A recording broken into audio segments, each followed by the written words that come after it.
أعوذ بالله من الشيطان اللعين الرجيم. بسم الله الرحمن الرحيم. ياسين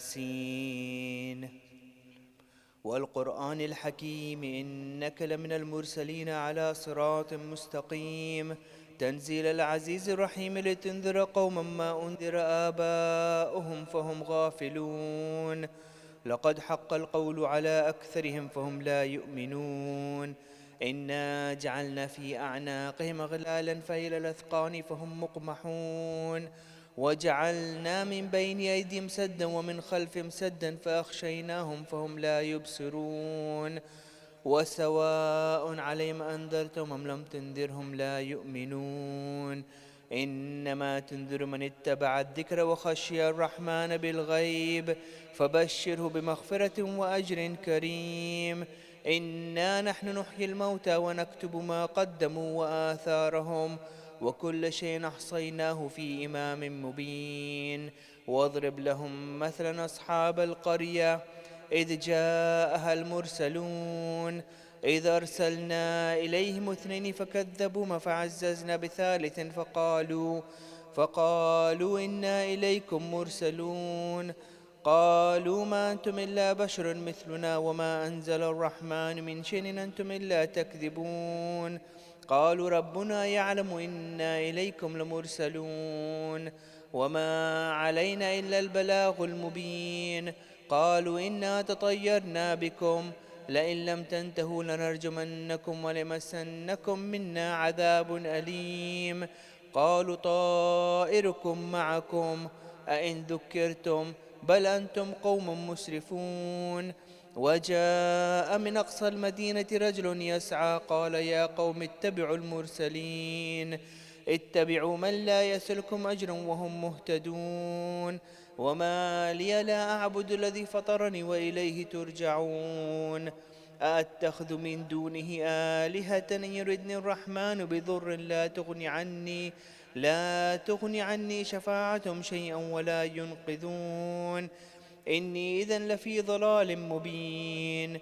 إني آمنت بربكم فاسمعون قيل ادخل الجنة قال يا ليت قومي يعلمون بما غفر لي ربي وجعلني من المكرمين وما أنزلنا على قومه من بعده من جند من السماء وما كنا منزلين إن كانت إلا صيحة واحدة فإذا هم خامدون يا حسرة على العباد ما يأتيهم من رسول إلا كانوا به يستهزئون ألم يروا كم أهلكنا قبلهم من القرون أنهم إليهم لا يرجعون وإن كل لما جميع لدينا محضرون وآية لهم الأرض الميتة وأحييناها وأخرجنا منها حبا فمنه يأكلون وجعلنا فيها جنات من نخيل وأعناب وفجرنا فيها من العيون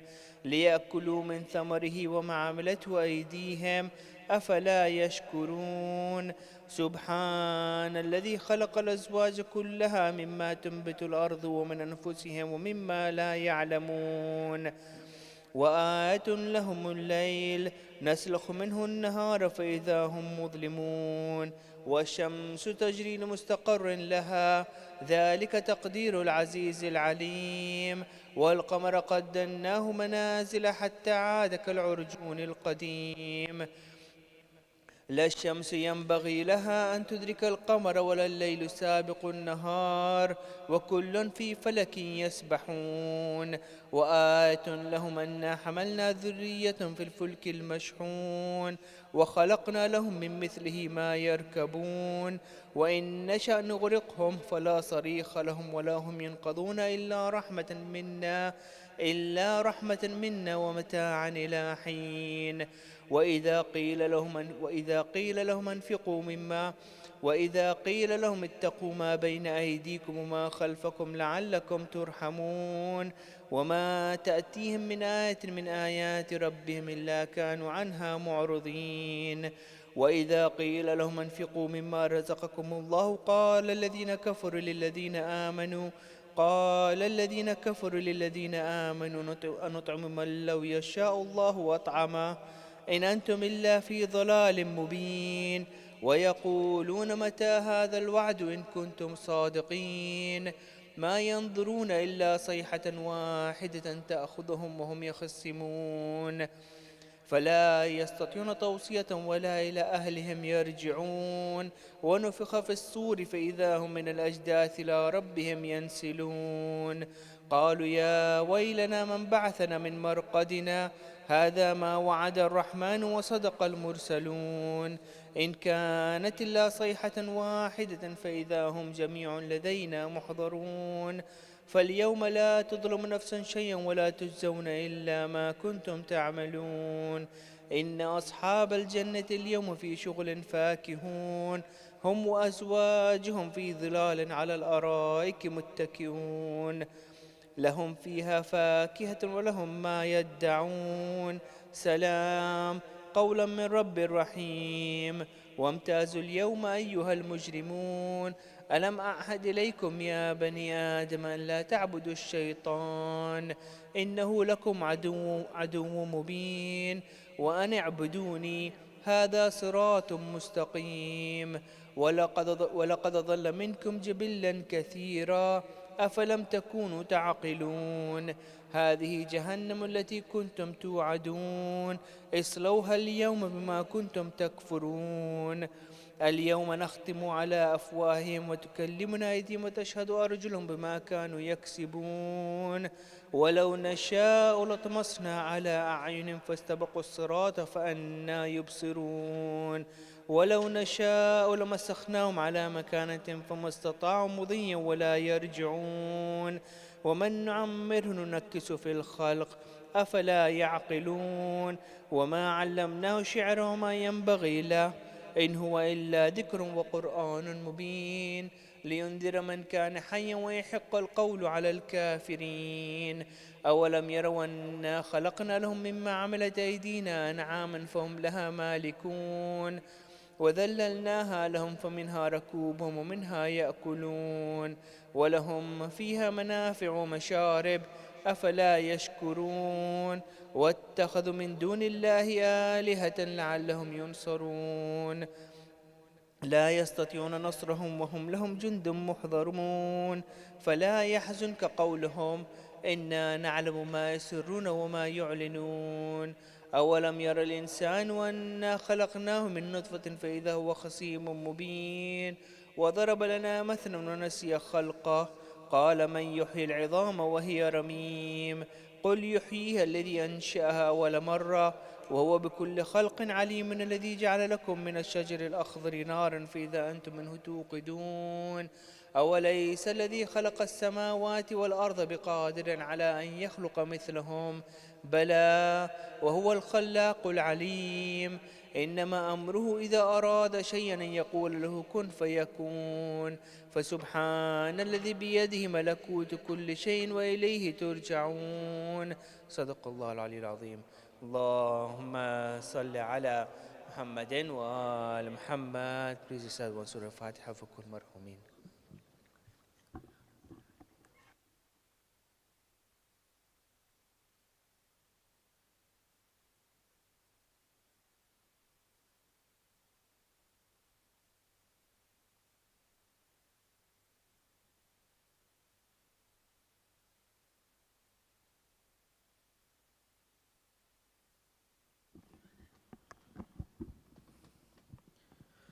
صلوات اللهم صل على محمد وآل محمد. بعد सबा जाके ये अम्मू को बताना प्यासी है सकीना बाद सबा जाके ये अम्मू को बताना प्यासी है सकीना इस छोटे से सिन में ये सितम میں نے اٹھائے، اللہ کسی کو نہ یتیم ایسا بنائے، خود اپنے لہو میں کوئی بچی نہ نہائے، میں تم کو بلاتی رہی تم بھی تو نہ آئے، میں بن گئی بعطر عصر لعینوں کا نشانہ، میں بن گئی بعد عصر لعینوں کا نشانہ، پیاسی ہے سکینہ، اے باد صبا جا کے یہ اموں کو بتانا، پیاسی ہے سکینہ، پانی کی طلب مجھ کو کھلاتی رہی ٹھوکر، کہتا تھا لئی دوں گا میں فوجوں کو پلا کر، جب شمر لئی کر چکا سیراب یہ لشکر، دکھلا کے مجھے پھینک دیا پانی زمین پر، تب سمجھی میں کیا ہوتا ہے امید دلانا، پیاسی ہے سکینہ، اے باد صبا جا کے یہ اموں کو بتانا، پیاسی ہے سکینہ، ایک رسی میں ہم سب کے گلے باندھ کے ادا کرتے ہوئے تشعیر چلے جانب کوفہ، اور اس پہ مصیبت یہ تھی قد چوٹھا تھا میرا، اٹھتی تھی جو پھپھیاں تو گلا کھینچتا تھا میرا، گردن کا میرے زخم چچا دیکھنے آنا، پیاسی ہے سکینہ، اے باد صبا جا کے یہ اموں کو بتانا، پیاسی ہے سکینہ، گھر لوٹ کے جاتے ہیں ہر ایک شام پرندے، قسمت میں لکھے ہیں میری زندہ کے اندھیرے، کب تک میں جیوں گی یوں ہی اشکوں کے سہارے، لگتا ہے کہ مر جاؤں گی اب دور وطن سے، ہوگا نہ میسر مجھے گھر لوٹ کے جانا، پیاسی ہے سکینہ، اے باد صبا جا کے یہ اموں کو بتانا، پیاسی ہے سکینہ، جس روز میں سے اصغر کو ملا بابا کا سینہ، اس روز سے اموں نہیں سو پائی سکینہ، اس حال میں جاؤں گی میں کس طرح مدینہ، آ جائے مجھے موت ہے کس کام کا جینا، جاگی ہوں بہت آ کے چچا مجھ کو سلانا، پیاسی ہے سکینہ، اے باد صبا جا کے یہ امو کو بتانا، پیاسی ہے سکینہ۔ صلوات۔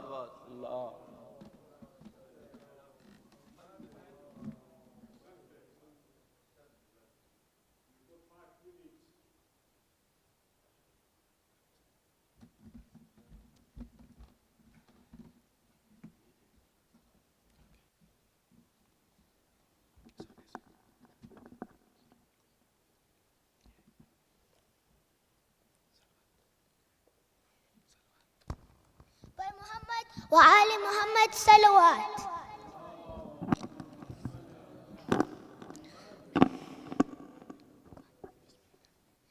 بن تیرے جینا نہیں ماں کو گوارا اکبر، بن تیرے جینا نہیں ماں کو گوارا اکبر، دہر میں کوئی نہیں ماں کا سہارا اکبر، بن تیرے جینا نہیں ماں کو گوارا اکبر، بن تیرے جینا نہیں ماں کو گوارا اکبر۔ نوجوان لاش ضعیفی میں اٹھائے کیسے، نوجوان لاش ضعیفی میں اٹھائے کیسے، چلنی تیروں سے بدن شیکا ہے سارا اکبر، بن تیرے جینا نہیں ماں کو گوارا اکبر، بن تیرے جینا نہیں ماں کو گوارا اکبر۔ ماں نے 18 برس پالا بڑے نازوں سے، ماں نے 18 برس پالا بڑے نازوں سے، تم کو بے دردی سے ظالم نے، تم کو بے دردی سے ظالم نے ہے مارا اکبر، بن تیرے جینا نہیں ماں کو گوارا اکبر، بن تیرے جینا نہیں ماں کو گوارا اکبر۔ مجھ سے تم مانگتے ہو بیٹا اجازت رن کی، مجھ سے تم مانگتے ہو بیٹا اجازت رن کی، کاش بیٹا کوئی ہوتا جو تمہارا اکبر، بن تیرے جینا نہیں ماں کو گوارا اکبر، بن تیرے جینا نہیں ماں کو گوارا اکبر۔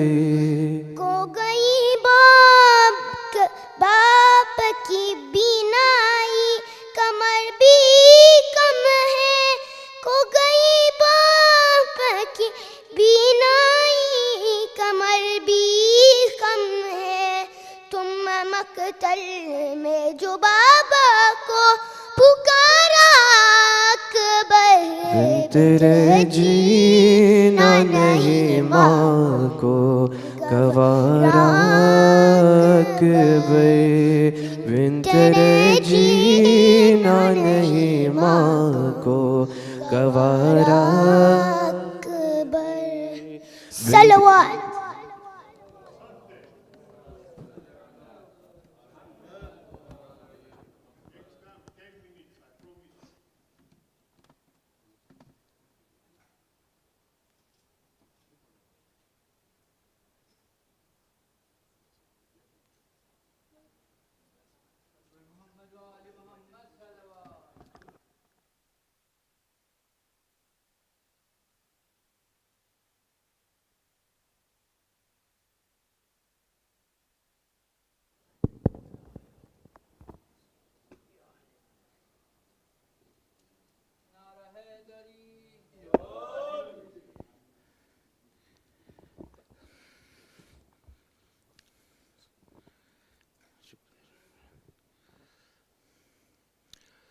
حضرات ایک بار سورہ حمد اور 3 بار سورہ توحید کی تلاوت فرما کے جملہ فیملی کے مرحومین کو اِشارہ فرمائیں. بسم اللہ الرحمن.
لولا أن هدانا الله لقد جاءت رسل ربنا بالحق الصلاة والسلام على سيد العرب والعجم جميل الشيم شفيع الأمم صاحب الجود والكرم جسمه مقدس معطر مطهر منور في البيت والحرم سیدنا و نبینا و حبیب قلوبنا و طبیب نفوسنا مولانا و مولا الثقلین جد الحسن والحسین بالقاسم محمد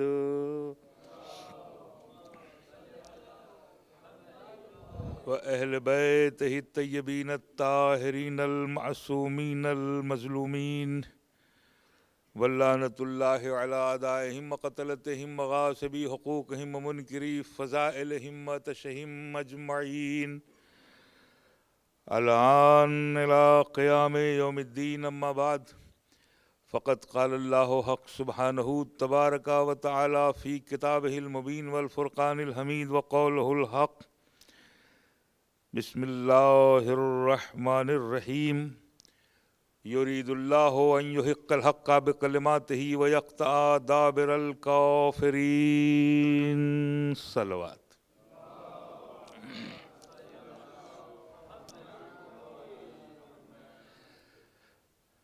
حضرات گرامی قدر بزرگان ملت، آج پھر اس مسجد الحسین میں عشرہ اربعین کی مجلس پڑھنے کا شرف حاصل ہو رہا ہے، اور اسی لیے قرآن کی بڑی مشہور و معروف آیت کے جس میں اللہ اپنے ارادے کو ظاہر کر رہا ہے، یرید اللہ ان یحق الحق بکلماتہ، اللہ کا ارادہ ہے کہ وہ حق کو حق ثابت کرے اپنے کلمات کے ذریعے سے، ویقطع دابر الکافرین، چاہے کافرین کو برا کیوں نہ لگے، تاکہ کافرین کی جڑیں کٹ جائیں. ظاہر ہے کہ اس دور میں، بلکہ ہر زمانے میں، ہر صدی میں، ہر برس جب سے یہ انسانیت کا کارواں چلا ہے، تب سے لوگوں کو حق کی تلاش ہے. راہ حق ڈھونڈ رہا ہے انسان، اور اس حق کی تلاش میں اور حق کو ڈھونڈنے میں اسے صدیاں لگ گئیں،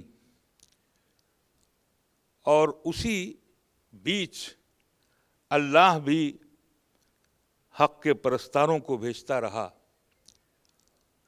حقانیت کے رہبروں کو بھیجتا رہا، حق پرست انبیاء کو بھیجتا رہا۔ آدم آئے تاکہ انسانیت کا کارواں آگے بڑھے اور لوگوں کو انسانیت کا سبق ملے کہ انسان کیا ہوتا ہے، انسان کا فریضہ کیا ہوتا ہے۔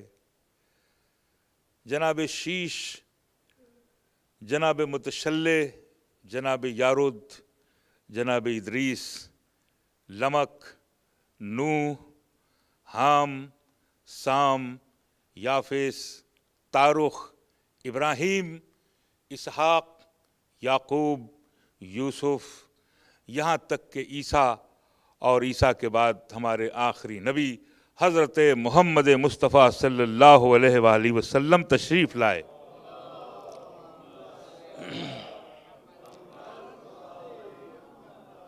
تاکہ کسی بھی دور میں کوئی بھی انسان یہ نہ کہہ سکے کہ ہمیں حق بتانے والا کوئی نہ تھا۔ دیکھیے، اس خدا کا سب سے بڑا احسان یہ ہے کہ اس نے ہدایت دینے والا پہلے بھیجا، ہدایت لینے والا بعد میں آیا۔ اس خدا کا سب سے بڑا رحم یہ ہے کہ اس نے پانی کا انتظام پہلے کیا، تشنہ لب بعد میں آئے۔ اس خدا کا سب سے بڑا کرم یہ ہے کہ اس نے اس زمین پر نعمتوں کو بکھیر دیا، نعمتیں پہلے دیں، کھانے والے بعد میں آئے۔ اس نے اس کائنات میں ہواؤں کی ضرورت تھی کہ انسان ان ہواؤں کے ذریعے سانس لے گا، تو اس نے ہوا سب سے پہلے بھیج دی کہ انسان کا دم گھٹ نہ جائے۔ اس نے یہ سوچا کہ انسان اندھیروں میں ڈرے گا، تو اس نے آفتاب کی قندیل لگائی، رات کا سناٹا دیا کہ وہ سو جائے، آرام کرے۔ لیکن آرام کرنے میں بھی اگر اسے وحشت ہو تو ہم چاند کی چاندنی بکھیرے دیتے ہیں تاکہ تم کہیں کسی مقام پر وحشت زدہ نہ ہو جاؤ۔ یہ ساری کی ساری چیزیں اس نے سب سے پہلے دیں، آدم اور آدمیت کو بعد میں بھیجا۔ آدم اور آدمیت بعد میں آئے، مگر یہ تمام کی تمام چیزیں اس نے سب سے پہلے دیں۔ لیکن چونکہ جو چیز مفت ملتی ہے اس کی قیمت نہیں ہوتی ہے۔ توجہ کیجئے گا، ایک صلوات پڑھ لیں عظمت آل محمد پر۔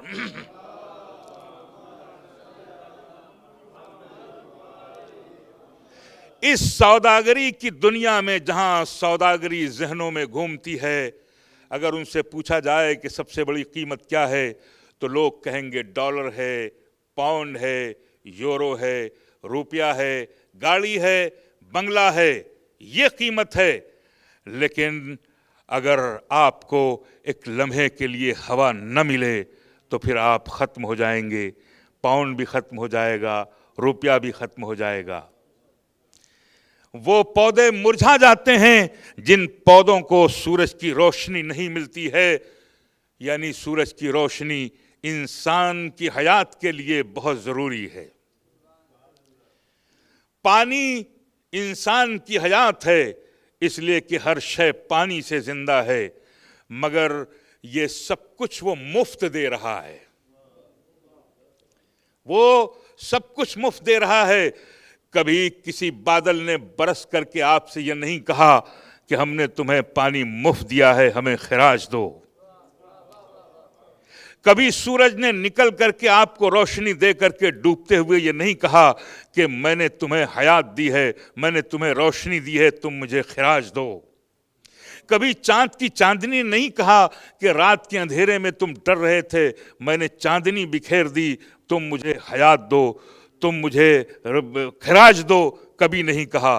ہواؤں نے رک کر کے کبھی نہیں کہا کہ ہم تمہیں ہوا دے رہے ہیں، اگر ہوا ایک لمحے کے لیے رک جائے تو یہ زمین انسانوں کا قبرستان بن جائے۔ یعنی چونکہ جو سب سے زیادہ ضرورت ہے آپ کی حیات کے لیے، سانس ضروری، حیات ضروری، ہوا ضروری، سورج کی روشنی ضروری، چاند کی چاندنی ضروری، یہ نعمتیں ضروری، مگر وہ چونکہ مفت دے رہا ہے اس لیے ہمیں اس کی قیمت نہیں معلوم۔ جب اتنی بڑی چیز وہ ہمیں مفت دے رہا ہے تو ہمارے لیے کیا ضروری نہیں ہے کہ اگر وہ 5 مرتبے بلائے اپنی بارگاہ میں تو ہم آ کر کے اس کے لیے سجدہ ریز ہو جائیں؟ ایک صلوات پڑھ لیں عظمت آل محمد پر.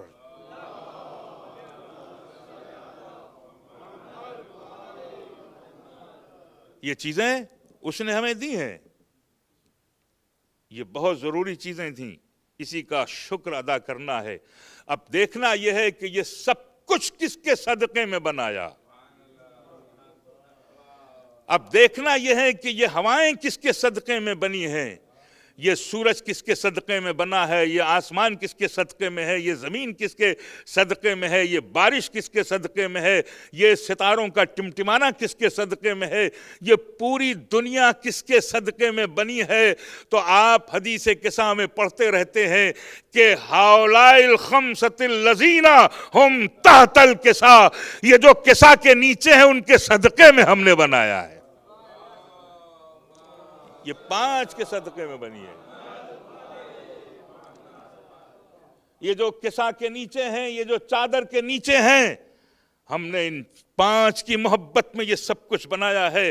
جب یہ سب کچھ ان 5 کی محبت میں بنا ہے تو پھر ضرورت اس بات کی ہے کہ اگر نبی کہے کہ کل لا اسلکم علیہ اجرا الا المودۃ فی القربى، میں تم سے کچھ نہیں چاہتا سوائے اس کے کہ تم میرے قرابت داروں سے محبت کرو، تو کیا تم اتنا بھی نہیں کر سکتے کہ ان سے محبت پیش کر دو؟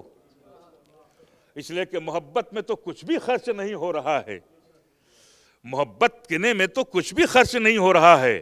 تو جو چیز ہمیں مفت میں دینی ہے، دیکھیے اگر مودت اہل البیت پاؤنڈ، ڈالر، یورو اور دیگر میٹلسٹ ہوتے تو اس میں امیر تو ادا کر لیتا، غریب کہاں جاتا. اس لیے قدرت نے یہ کہا کہ یہ جو کچھ بھی ہم نے صدقے میں اہل بیت کے بنایا ہے تو اس سے محبت، صرف محبت مانگی ہے تاکہ امیر بھی ادا کر لے اور غریب بھی ادا کر لے.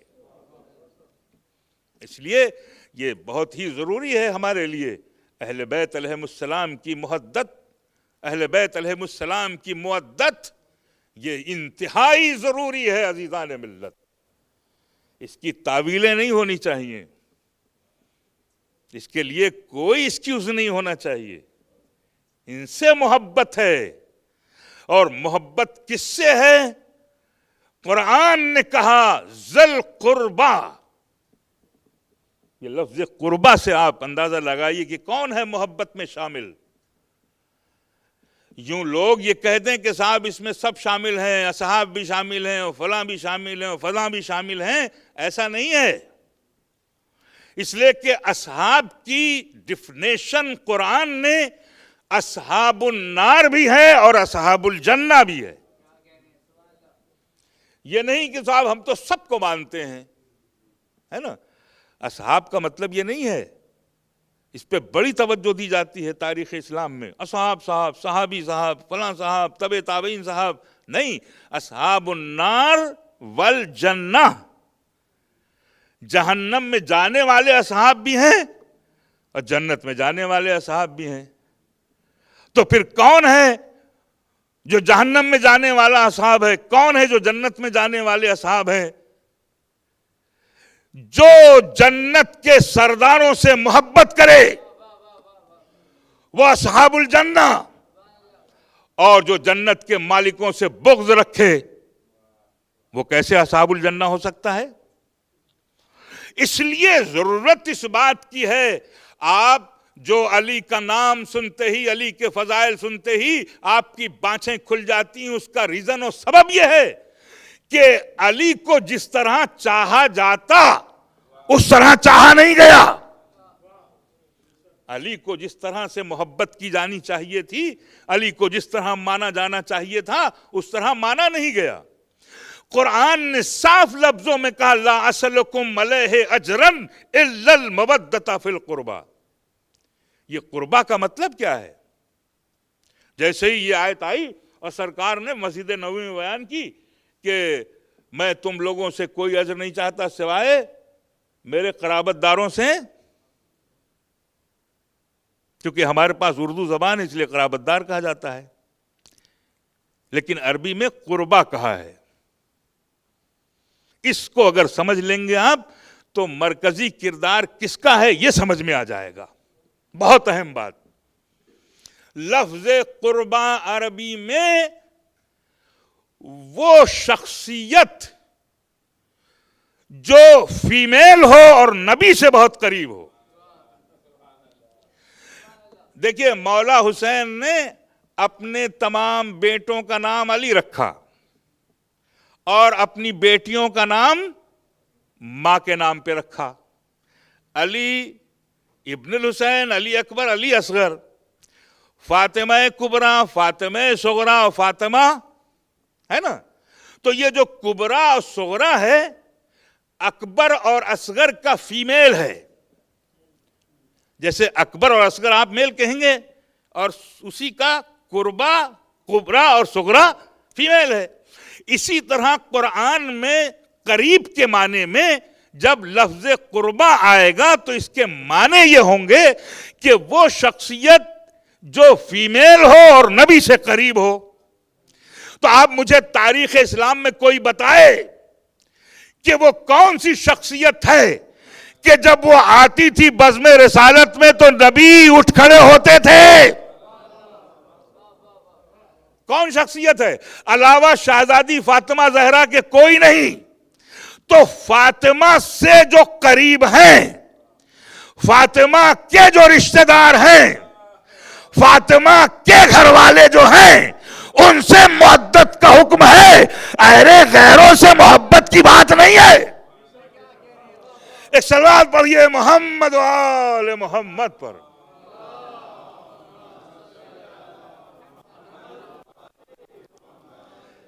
اس لیے سینٹر پوائنٹ، مرکزی جو معاملہ ہے ہمارے ہاں وہ شاہزادی کونین خاتون جنت حضرت فاطمہ زہرا سلام اللہ علیہا کا ہے.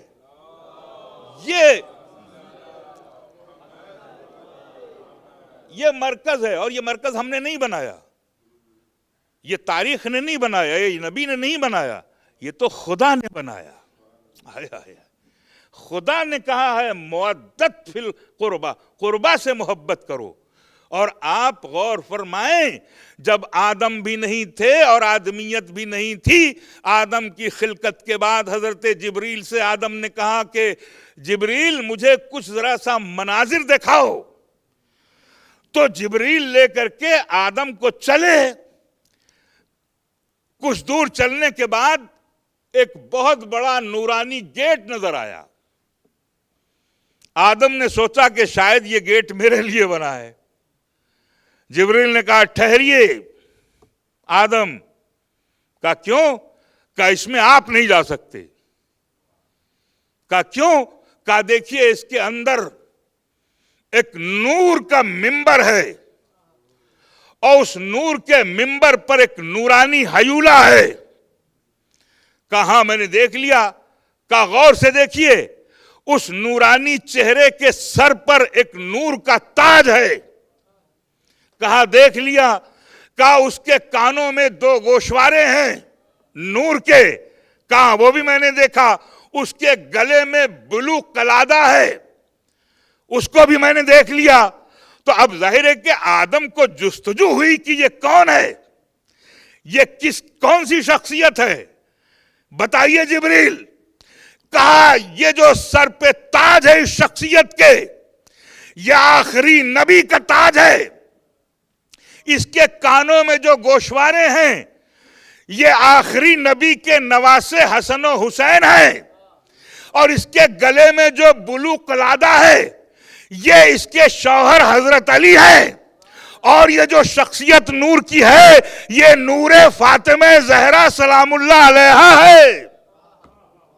ایک صلوات پڑھ دیں عظمت آل محمد پر.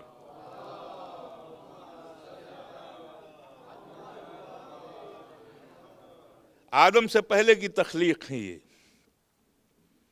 آدم سے پہلے شہزادی کا وجود ہے، شہزادی کا وجود ہے. اور واحد شاہزادی کا نور جو کسی بھی صلب سے گزر کر نہیں آیا. آج پتہ نہیں کیوں دل چاہ رہا ہے کہ شہزادی کا ذکر ہو جائے. سرکار دو عالم حضرت محمد مصطفیٰ صلی اللہ علیہ وآلہ وسلم سے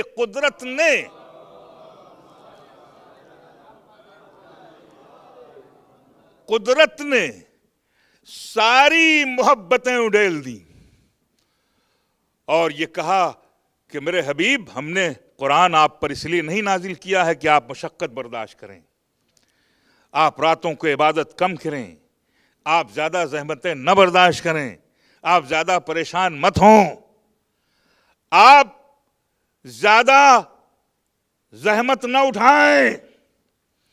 آپ مکے میں ہوں گے، جبریل فرشتہ آیتیں آپ کی خدمت میں لا کے پیش کرے گا. آپ مدینے میں ہوں گے، جبریل قرآن لے کر کے آئے گا. یہ جبریل آپ کے ساتھ ساتھ ہوگا، آپ زحمت نہ کریں. مگر میرے حبیب 5 چیزیں ایسی ہیں جس کے لیے آپ کو زحمت کرنی پڑے گی. 5 چیزیں ایسی ہیں جس کے لیے آپ کو زحمت ہوگی. سب سے پہلے آپ کو آنا ہوگا نور فاطمہ کو لینے عرش پر. دیکھیے بات یہ ہے کہ بات ہو اور آپ کم از کم جب کوئی بات اچھی لگے تو سبحان اللہ تو کہہ سکتے ہیں، جو تسبیح کا ثواب ہوگی. سب سے پہلے آپ کو نور فاطمہ لینے آنا پڑے گا. یہ معراج کیا ہے؟ معراج ہے صرف 2 یادگار بس. ایک نور فاطمہ کو لینے گئے تھے، دوسرے علی کے لہجے میں گفتگو ہوئی تھی. چونکہ معراج میں علی و فاطمہ ہیں، اس لیے دشمنوں نے کہا کہ وہ جسمانی نہیں تھی، روحانی تھی. جسمانی نہیں تھی، روحانی تھی، روح گئی تھی. ارے بھائی، روح جسم سے نکل جائے گی تو پھر تو آدمی مردہ ہو جائے گا، ہے نا. روحانی معراج تھی صاحب، روحانی معراج تھی. اور وٹنس کے لیے اور دلیلیں دینے کے لیے دنیا بھر کی باتیں ہیں. لیکن جب آپ ان کے معراج ناموں میں بڑے جھوم جھوم کے معراج نامے پڑھتے ہیں کہ صاحب معراج کیا کہنے رسول اللہ کے، اور ایسی معراج ہوئی اور اس طرح گئے میرے حبیب، اور سرمے والے نبی اور زلفوں والے نبی اور کالی کملی والے نبی ایسے گئے، اس طرح گئے کہ موسیٰ سے تو کہا کوہ طور پر کہ جوتیاں اتار کر کے آؤ، مگر ہمارے سرکار کے لیے کہا گیا نہیں، جوتیاں سمیت آؤ. اور پھر آخر میں رزلٹ کیا دیتے ہیں کہ روحانی معراج تھی. دل چاہتا ان دماغوں پر اسی جوتیوں سے وار کیا جائے، اس لیے کہ جوتیاں روح نہیں پہنتی ہیں، جسم پہنا کرتے ہیں. ایک صلوات پڑھیے عظمت آل محمد پر، ہے نا. یا علی. اس لیے ضرورت اس بات کی ہے کہ ہم ان باتوں کو اپنے نوجوانوں کو بتائیں. یاد رکھیے، جو معجزات اور واقعات و فضیلتیں اہل البیت علیہم السلام کی بیان کی جاتی ہیں، یہ کچھ بھی نہیں ہے. یہ کچھ بھی نہیں بیان ہوتی ہیں جو بیان کی جاتی ہیں. لیکن ان کنفیوژن کو تو دور کیا جائے نا، کہ جو دشمن ہمیشہ ہر دور میں کہتا رہا کہ وہ یوں نہیں تھا اور یوں تھا، اور یوں نہیں تھا یوں تھا، اور یوں نہیں تھا یوں تھا، ہے نا. جسم گیا تھا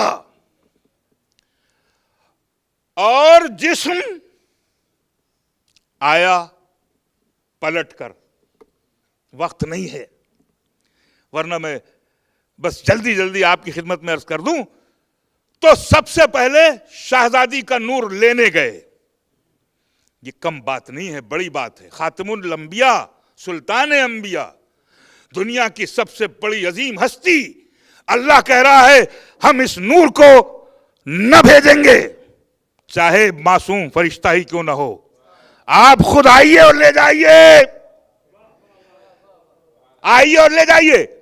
پروردگار دوسری چیز کہا دوسری ہے فاطمہ کی ماں کو لینے جائیے. ہائے ہائے ہائے، اتنی آسانی سے آپ نے سن لیا. بھائی 9 بیویاں، 12 بیویاں، 13 بیویاں تاریخ اسلام کے لوگ لکھتے ہیں، مگر مجھے بتائیں کہ کیا نبی کسی بھی زوجہ کی چوکھٹ پر بارات لے کر کے گیا ہے؟ کہاں بیٹھے ہیں آپ؟ علاوہ خدیجۃ الکبریٰ کے اور کسی چوکھٹ پر بارات لے کر کے نہیں گیا نبی. صرف خدیجہ کی چوکھٹ پر بارات لے کر کے گئے، اور دولہا بنا کر ابو طالب نے ابراہیم کی نالین پہنائی، موسیٰ کا کرتا پہنایا، اسماعیل کا لباس پہنایا. کہاں بیٹھے ہیں آپ؟ یعنی تمام انبیاء کی وراثت جس ابو طالب کے پاس ہے، ملا کہتا ہے کہ وہ ایمان نہیں لایا تھا. کہاں ہیں آپ؟ تمام انبیاء کی وراثت ہے ابو طالب کے پاس. پہنایا، پہنا کر کے شان سے لے کر کے چلے، اور جیسے ہی چوکھٹ پہ پہنچے، یہ خدیجہ کو لینے کیوں جا رہے ہیں؟ اس لیے کہ فاطمہ کی ماں ہے، یہ فاطمہ کی ماں ہے. اور اس مقام پر مسند بچھی ہوئی تھی کہ ایک مرتبہ کسی نے کہا یا رسول اللہ بیٹھیے، آپ کا یہاں عقد ہونا ہے. لیکن نبی کی نگاہ باراتیوں کے آخری چھور پہ تھی. غور سے دیکھا تو کیا دیکھا کہ چچا بہت پیچھے کھڑے ہوئے ہیں. فوراً راستے سے ہٹتے ہوئے لوگوں کو کہا ہٹو، ہمیں چچا کو لینے جانا ہے، چچا ہمارا نکاح پڑھیں گے، چچا ابو طالب میرا نکاح پڑھیں گے. نکاح کیوں پڑھیں گے؟ اس لیے کہ خدیجہ فاطمہ کی ماں ہے. مجھے کوئی بتائے کہ کیا کوئی کافر نکاح پڑھتا ہے مسلمان کا؟ کوئی کافر مسلمان کا نکاح پڑھتا ہے؟ اور جو مسلمان بنا گیا اس کا نکاح، اس کا نکاح ابو طالب پڑھ رہے ہیں، ابو طالب پڑھ رہے ہیں. اور بات ہو رہی ہے کہ ابو طالب ایمان نہیں لائے تھے. علی کے باپ کو کافر بتا رہا ہے، مگر علی کے باپ کو کافر بتا رہا ہے، مگر تو اپنے باپ کے ایمان کی دلیل تو دے، تو اپنے باپ کے ایمان کی دلیل تو دے. میں مان لوں گا نبی کا وصی کسی کو، مگر غدیر جیسے ایک اعلان کی دلیل تو دے. کافر بتا رہے ہیں لوگ. نکاح پڑھا، اور آپ کو معلوم ہے نکاح میں کیا پڑھا انہوں نے؟ الحمدللہ الذی جعلنا من ذریۃ ابراہیم. ساری تعریفیں اس اللہ کے لیے کہ جس نے ہمیں ذریۃ ابراہیم میں قرار دیا. قرآن سے پوچھئے کہ ذریۃ ابراہیم کیا ہے؟ قرآن کہے گا امتا مسلمہ. ذریۃ ابراہیم امت مسلمہ ہے. نکاح ابو طالب کا، ابو طالب نے نکاح پڑھا خدیجہ کا، اور خدیجہ کو دلہن بنا کے لے کر چل رہے ہیں. اور خدیجہ ہر قدم پر اپنے نوکر اور غلاموں کو آزاد کر رہی ہیں.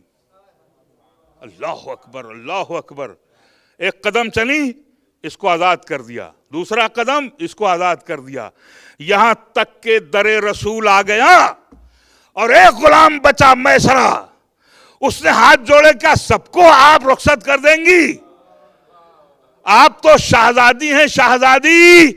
کہا اب کاہے کی شہزادی، اب تو میں رسول کی کنیز بن کر رہوں گی. اللہ اکبر، اللہ اکبر. اب تو میں رسول کی کنیز بن کر رہوں گی. تو یہ فاطمہ کی ماں ہے، ان کو لینے آئے. اور 13 رجب کے بعد رسول باہر تھے، اور خبر ہوئی کہ کعبے میں علی آئے ہیں. اللہ نے کہا کہ فاطمہ بنت اسد رسول خود لینے آئیں گے علی کو.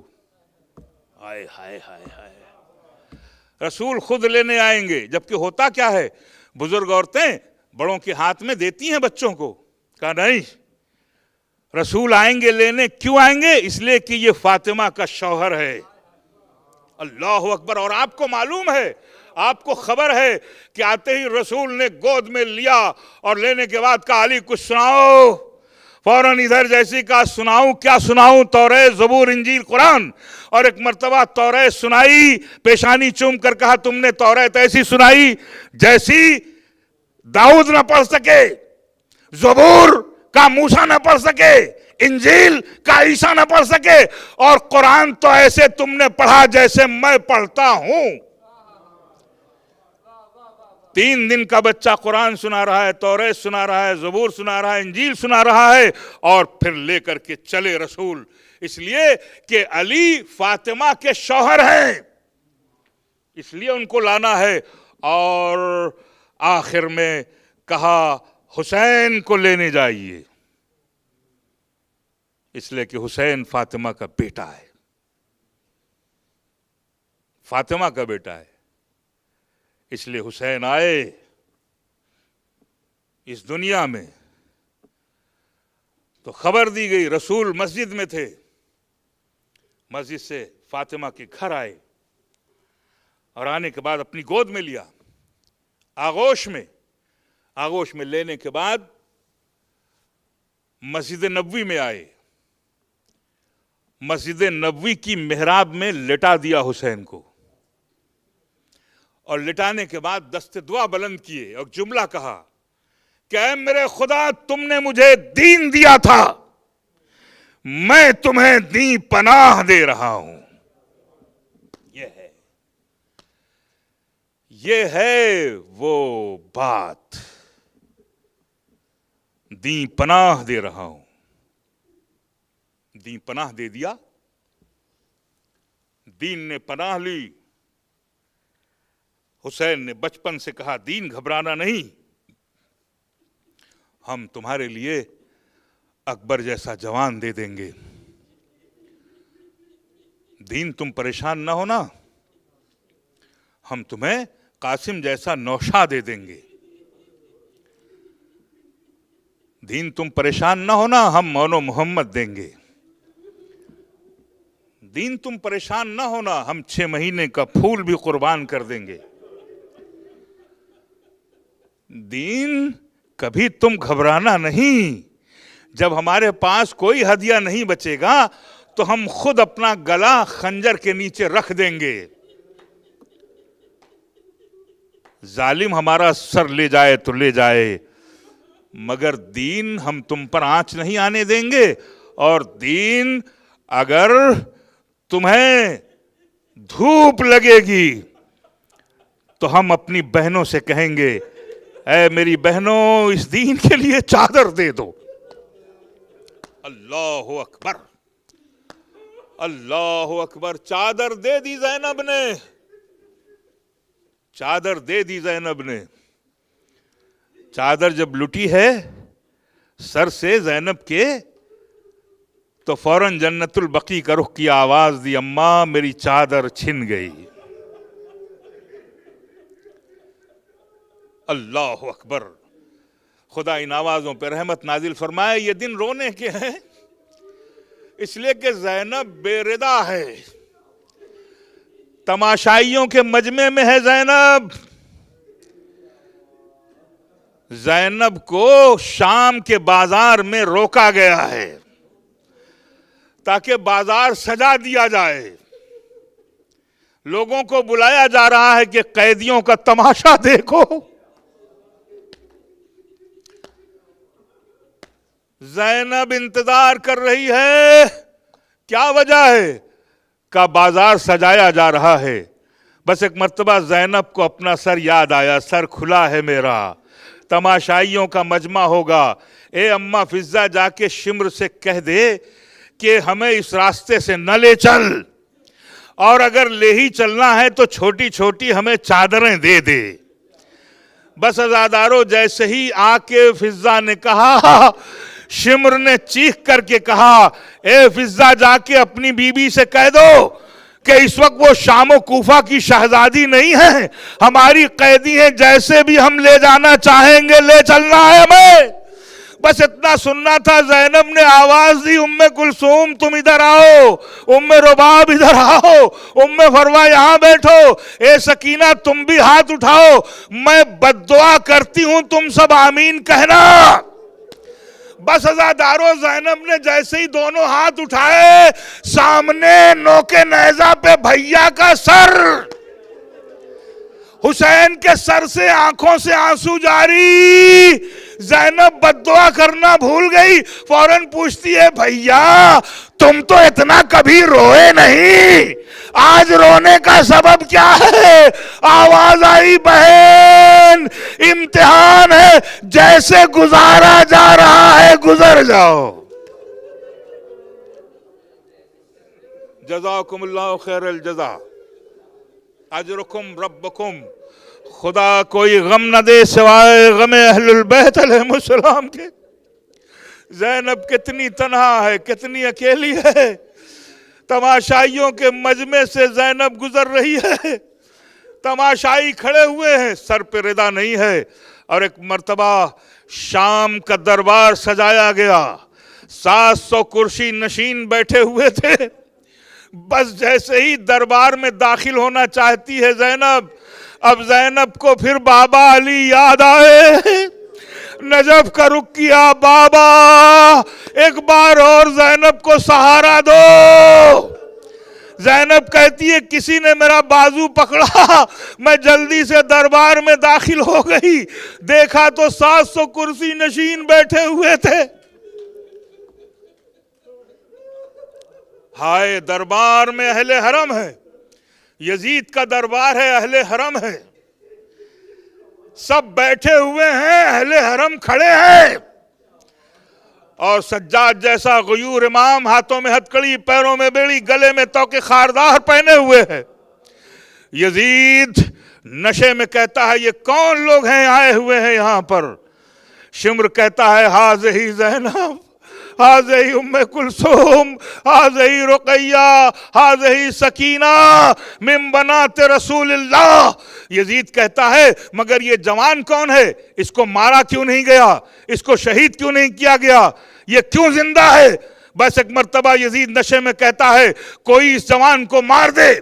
बस जैसे ही सुना, ज़ैनब ने फौरन आके कहा सज्जाद से लिपट कर, मेरे जीते जी सज्जाद को कोई मार नहीं सकता।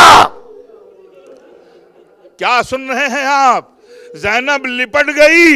एक मर्तबा शिम्र ताजियाना लेकर के आया, ज़ैनब के पुष्प पे मारा, फिजा जल्दी से आगे बढ़ी, आगे बढ़ करके जनाबे ज़ैनब से लिपट गई, मेरी शहजादी के ऊपर ताजियाने मत मारो। क्या सुन रहे हैं आप? जज़ाकुमुल्लाहु खैरल जज़ा। हाँ आज़ादारो, इसी आवाज़ों के साथ हमें रोना चाहिए। बड़ी बेकसी है ज़ैनब पर, बड़ी बेकसी है अहले हरम पर। बस आज़ादारो, यजीद कहता है, ये बूढ़ी औरत कौन है? क्या ये फिजा है? इस घराने की कनीज है। बस एक मर्तबा किसी ने कहा कि फिजा को ताजियाने मारे जाएं। फिजा ने गौर से देखा तो 700 कुर्सी नशीनों में बहुत सारे हबशी गुलाम थे। एक मर्तबा फिजा ने कहा, ए हबश के रहने वालों, तुम्हारी गैरत को क्या हुआ? तुम्हारी कौम की औरत पर ताजियाना बरसाया जा रहा है, तुम देख रहे हो? वो फौरन नौजवान उठ खड़े हुए, ए यजीद शिम्र को रोक दे, वरना हम दरबार में खून की नदी बहा देंगे।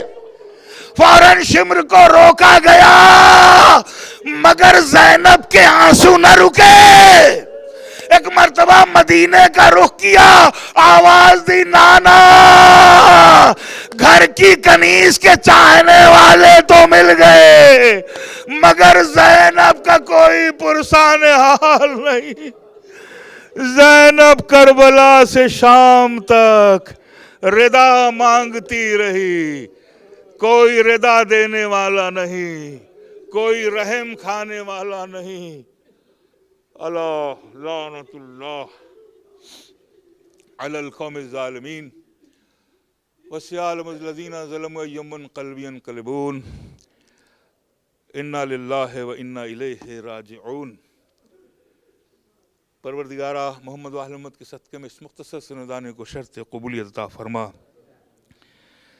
میرے خدا جہاں کہیں بھی مولا کے عزادار ہیں، خصوصاً جو لوگ زیارت کو گئے ہیں مشی میں، کربلا، اور جہاں سے بھی لوگ آئے ہیں، ان سب کے جان مال عزت آبرو کی حفاظت فرما.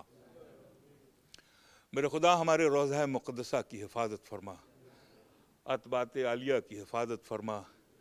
میرے خدا حاضرین مجلس میں جو دل میں حاجات لی ان حاجتوں کو پورا فرما. میرے خدا جو بیمار انہیں شفاء کاملہ و عاجلہ عطا فرما، جو مقرون کے قرض کی ادائیگی فرما، جو بے روزگار ہیں انہیں روزگار عطا فرما، جو روزگار والے ہیں انہیں برکت عطا فرما. میرے خدا جوانوں کو جذبہ علی اکبر عطا فرما، بزرگوں کو ایثار جناب حبیب کی توفیق عطا فرما، ماؤں اور بہنوں کو شہزادی زینب کے نقش قدم پہ چلنے کی توفیق عنایت فرما.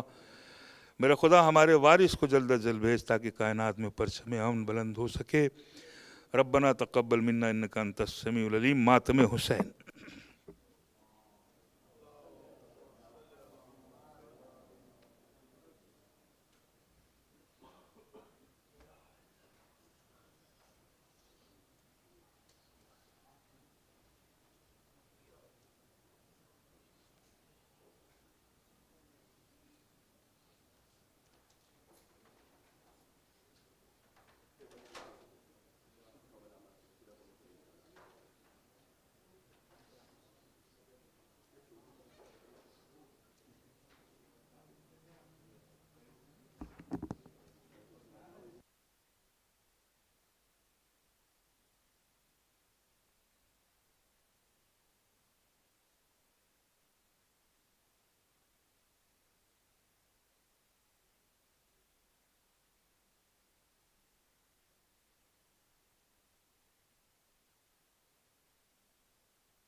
I'll feel bad after. Will you feel bad? Sorry? You will feel bad. Okay, next shower.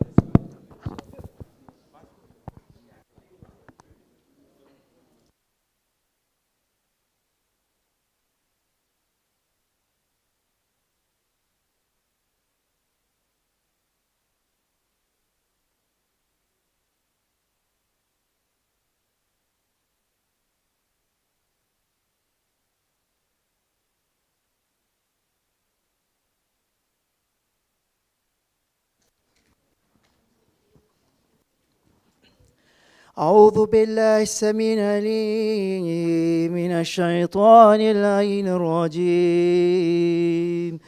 بسم الله الرحمن الرحيم. إن الله وملائكته يصلون على النبي يا أيها الذين آمنوا صلوا عليه وسلموا تسليما. اللهم صل على محمد. سبحان الله والحمد لله ولا إله إلا الله والله أكبر ولله الحمد. الله أكبر الله أكبر الله أكبر الله أكبر. أشهد أن لا إله إلا الله.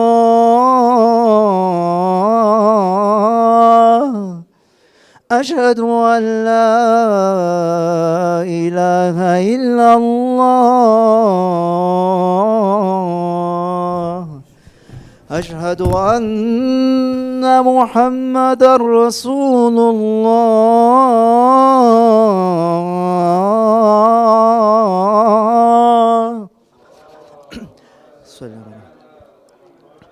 أشهد أن محمد رسول الله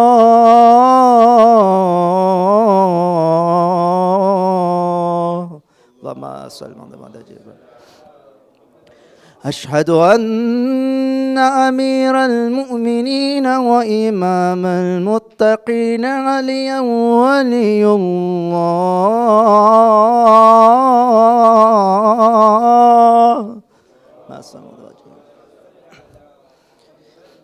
أشهد أن أمير المؤمنين وإمام المتقين عليا حجة الله.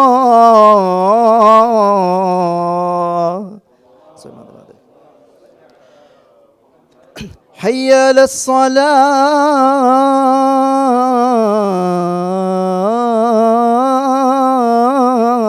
الصلاة حي على الصلاة حي على الفلاح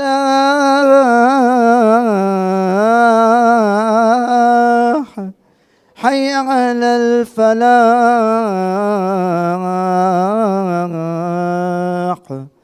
حي على خير العمل حي على خير العمل. الله أكبر الله أكبر لا إله إلا الله لا إله إلا الله.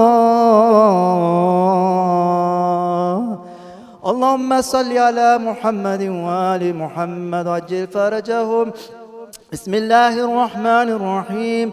اللهم اجعل قلبي بارا وعيشي قارا وملي سارا ورزقي دارا وأولادي أبرارا واجعلني عند قبر نبيك محمد المصطفى صلى الله عليه وآله وسلم مستقرا وقرارا برحمتك يا أرحم الراحمين. اللهم صل على محمد وآل محمد. بسم الله الرحمن الرحيم. الله أكبر الله أكبر.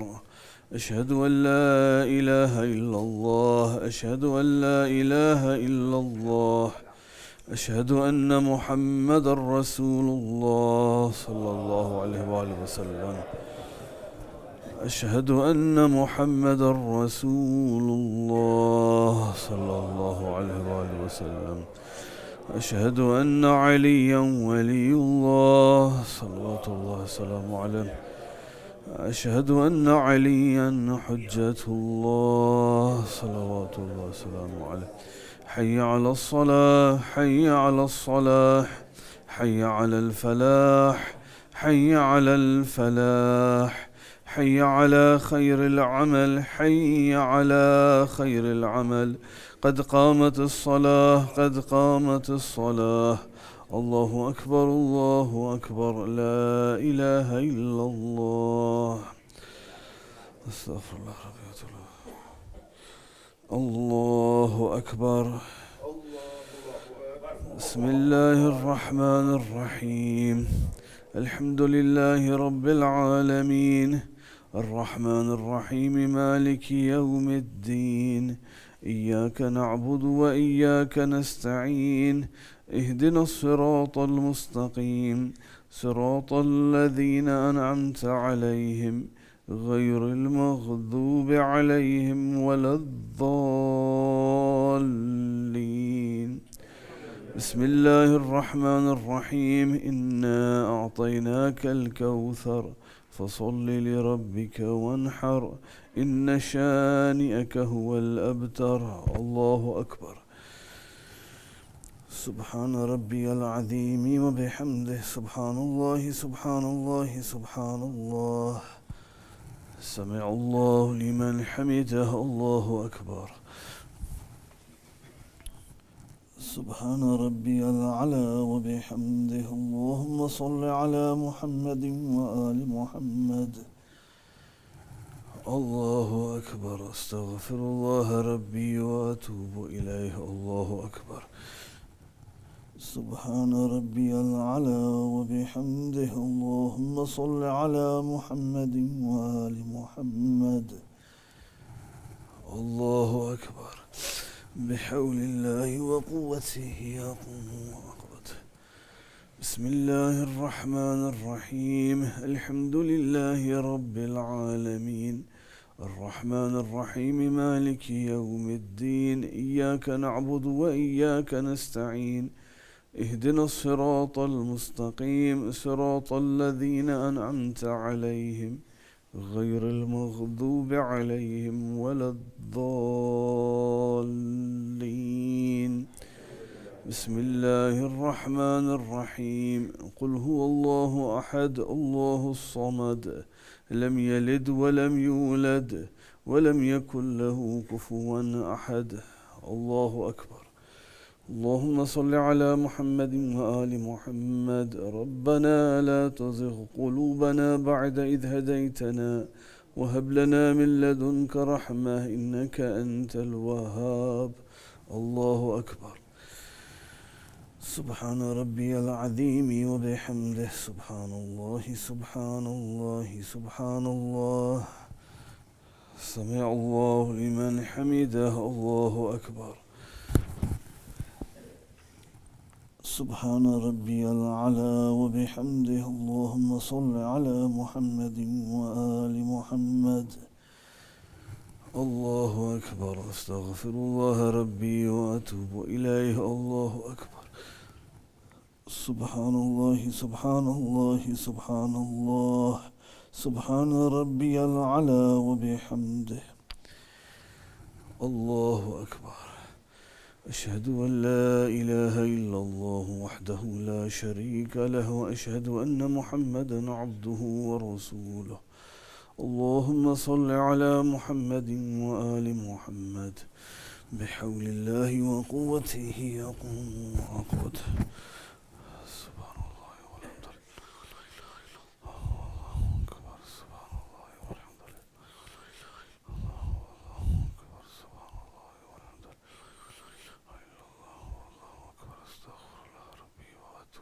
لله. الله أكبر. سبحان ربي العظيم وبحمده. سبحان الله سبحان الله سبحان الله. سمع الله لمن حمده. الله أكبر. سبحان ربي الأعلى وبحمده. اللهم صل على محمد وآل محمد. الله أكبر. أستغفر الله ربي وأتوب إليه. الله أكبر. سبحان الله سبحان الله سبحان الله. سبحان ربي الأعلى وبحمده. يا لطيف ارحم عبدك الضعيف الذليل. اللهم صل على محمد وآل محمد وعجل فرجهم. الله أكبر. بسم الله وبالله والحمد لله وخير الأسماء لله. أشهد أن لا إله إلا الله وحده لا شريك له وأشهد أن محمدا عبده ورسوله. اللهم صل على محمد وآل محمد. السلام عليك أيها النبي ورحمة الله وبركاته. السلام علينا وعلى عباد الله الصالحين. السلام عليكم ورحمة الله وبركاته. الله أكبر. الله أكبر. الله أكبر. لا إله إلا الله.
اللهم صل على محمد وآل محمد. بسم الله الرحمن الرحيم. اللهم إني أسألك موجبات رحمتك وعزائم مغفرتك والنجاة من النار ومن كل بلية والفوز بالجنة والرضوان في دار السلام وجوار نبيك محمد عليه وآله السلام. اللهم ما بنا من نعمة فمنك، لا إله إلا أنت، أستغفرك وأتوب إليك.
بسم الله الرحمن الرحيم.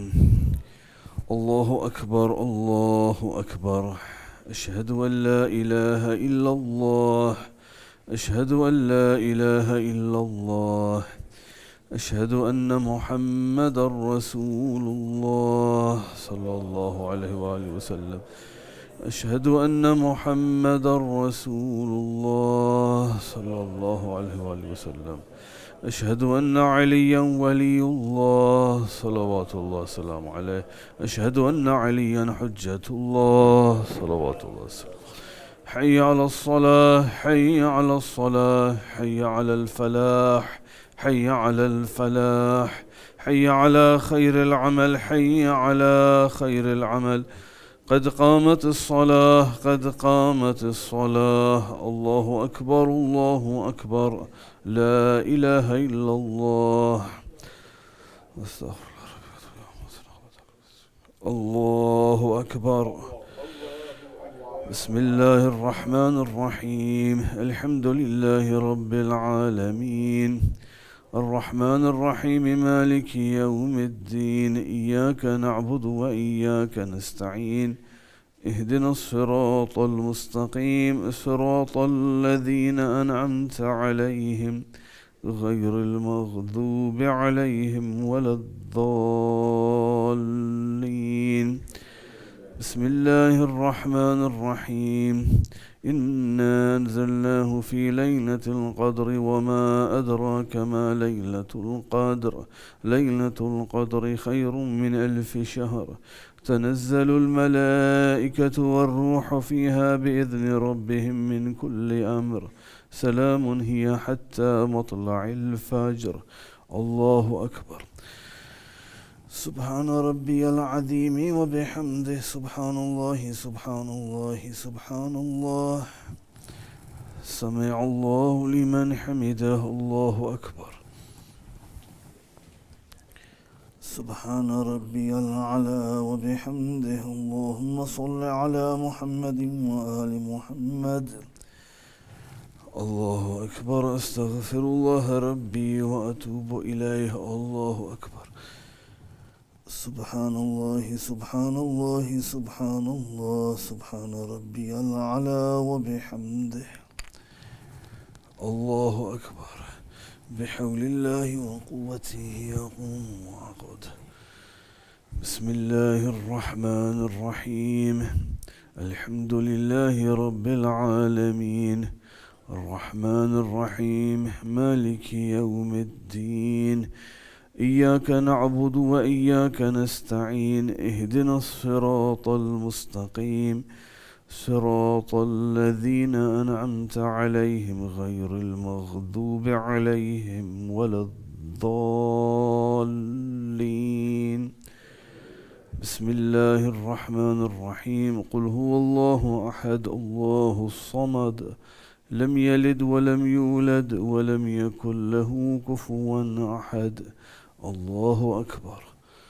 اللهم صل على محمد وآل محمد. اللهم اغفر لنا وارحمنا وتب علينا إنك أنت التواب الرحيم. وصلى الله على محمد وآله الطاهرين. الله أكبر. سبحان ربي العظيم وبحمده. سبحان الله، سبحان الله، سبحان الله. سمع الله لمن حمده. الله أكبر. سبحان ربي الأعلى وبحمده. اللهم صل على محمد وآل محمد. الله أكبر. أستغفر الله ربي وأتوب إليه. الله أكبر. سبحان الله، سبحان الله، سبحان الله. سبحان ربي الأعلى وبحمده. الله أكبر. أشهد أن لا إله إلا الله وحده لا شريك له، وأشهد أن محمدا عبده ورسوله. اللهم صل على محمد وآل محمد. بحول الله وقوته يقوم ويقعد. سبحان الله أكبر. سبحان الله والحمد لله. الله أكبر. سبحان الله والحمد لله. الله أكبر. أستغفر الله ربي وأتوب إليه. الله أكبر. سبحان ربي العظيم وبحمده سبحان الله سبحان الله سبحان الله سمع الله لمن حمده الله أكبر سبحان ربي الأعلى وبحمده اللهم صل على محمد وآل محمد الله أكبر أستغفر الله ربي وأتوب إليه الله أكبر سبحان ربي الأعلى وبحمده اللهم صل على محمد وآل محمد الله أكبر بحول الله وقوته أقوم وأقوت سبحان الله والحمد لله الله أكبر سبحان الله أكبر سبحان الله والحمد لله الله أكبر أستغفر الله ربي وأتوب إليه الله أكبر سبحان الله سبحان الله سبحان الله سبحان ربي العظيم وبحمده سمع الله لمن حمده الله أكبر سبحان ربي الأعلى وبحمده اللهم صل على محمد وآل محمد الله أكبر أستغفر الله ربي وأتوب إليه الله أكبر سبحان الله سبحان الله سبحان الله سبحان ربي الأعلى وبحمده يا لطيف ارحم عبدك الضعيف الذليل اللهم صل على محمد وآل محمد وعجل فرجه الله أكبر بسم الله وبالله والحمد لله وخير الأسماء لله أشهد أن لا إله إلا الله وحده لا شريك له وأشهد أن محمدا عبده ورسوله اللهم صل على محمد وآل محمد السلام عليك أيها النبي ورحمة الله وبركاته السلام علينا وعلى عباد الله الصالحين السلام عليكم ورحمة الله وبركاته الله أكبر الله أكبر الله أكبر لا إله إلا الله اللهم صل على محمد وآل محمد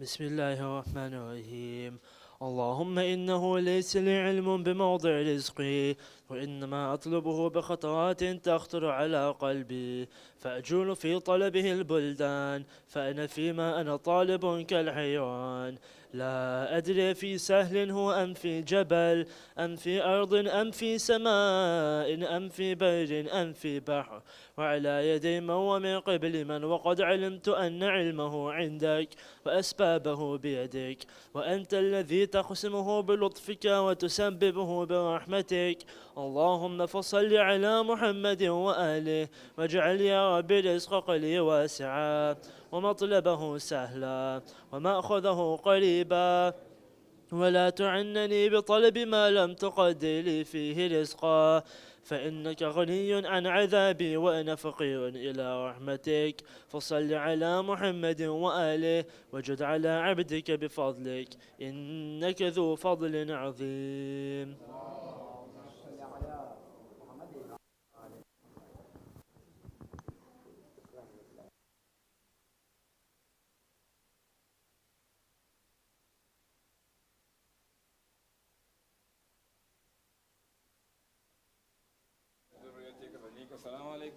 وبركاته. السلام عليك يا غريب الغرباء، السلام عليك يا معين الضعفاء الفقراء، السلام عليك يا شمس الشمس، والسلام عليك يا انيس النفوس اي المطحون بارض طوس، يا ابا الحسن يا علي بن مثار روحي وجسمي قلبي لك الفداء. السلام عليكم ورحمه الله وبركاته.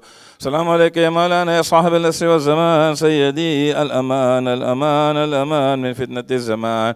السلام عليك يا شريك القران، السلام عليك يا خليفه الرحمن، السلام عليك يا امام الانس والجان. عجل الله طال فرجك وسهل الله طال مخرجك وظهورك. السلام عليكم ورحمة الله وبركاته.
Everyone's on the case. Salvat ala Muhammad.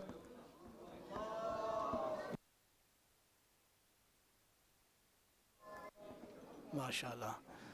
Assalamu alaikum, brothers. Please, can I ask you all to make your way and settle down so we can start our evening program, inshallah. Firstly, my dear respected sheikhs, Maulana Saab, our elders, my brothers and sisters, Assalamu alaikum wa rahmatullahi wa barakatuh. I've got one quick announcement for this evening. So inshallah today we are delighted to have you attend our Q&A, which will begin straight after the majalis this evening. It will be hosted by Sheikh Hasnain Govani and our own resident Sheikh Ali Abbas Malik. Please could I ask you all to attend. This is open to both gents and ladies, and it will start straight after the program inshallah. Please can I ask you all to recite a Surah Fatiha for our sponsors of tonight's majalis. The name should be on the screen imminently.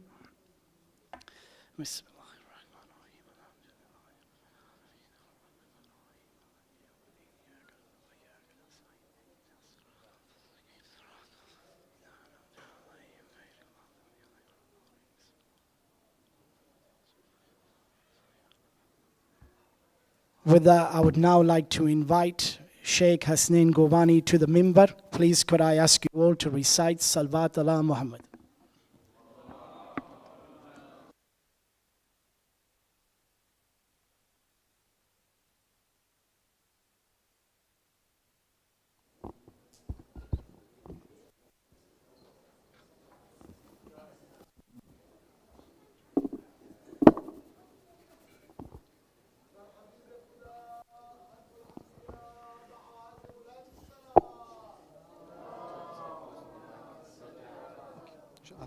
inshallah. الفاتحة. بسم الله الرحمن الرحيم. الرحمن الرحيم مالك يوم الدين إياك نعبد وإياك نستعين اهدنا الصراط المستقيم.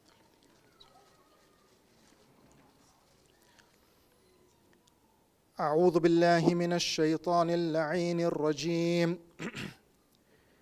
بسم الله الرحمن الرحيم.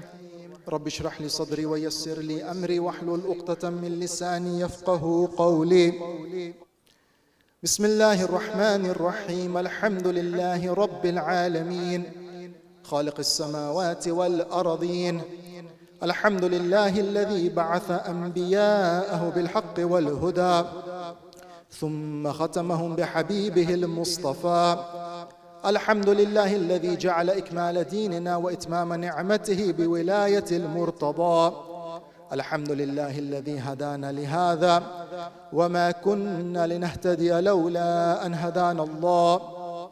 ثم الصلاة والسلام على أشرف الأنبياء والمرسلين حبيب إله العالمين أبي القاسم محمد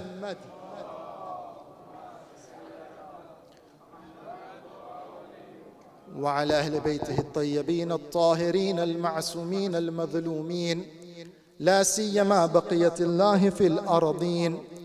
أما بعد، فقد قال الله في كتابه وقوله الحق بعد نقول أعوذ بالله من الشيطان الرجيم. ولا تقف ما ليس لك به علم إن السمع والبصر والفؤاد كل أولئك كان عنه مسؤولا. صدق الله العلي العظيم. وروي عن أبي محمد الحسن بن علي أنه قال: عجبت لمن يفكر في مأكوله كيف لا يفكر في معقوله فيجنب بطنه ما يؤذيه ويودع صدره ما يرديه. صلوات على محمد وآل محمد.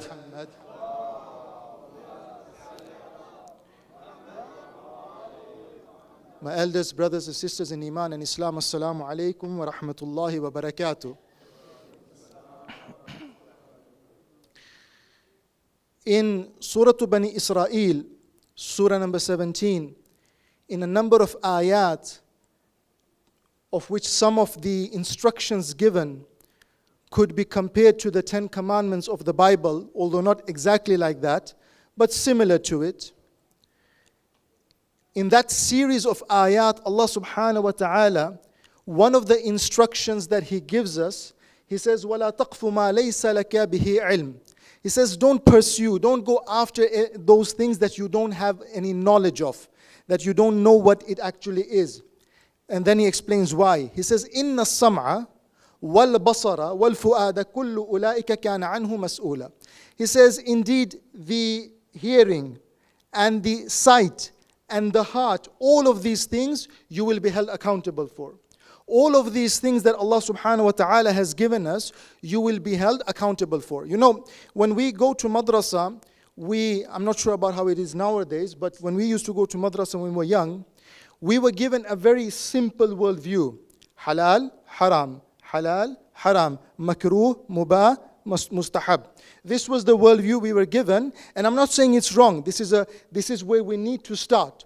But Islam is not just about halal and haram. Islam is about understanding who we are as human beings and our relationship to our Creator.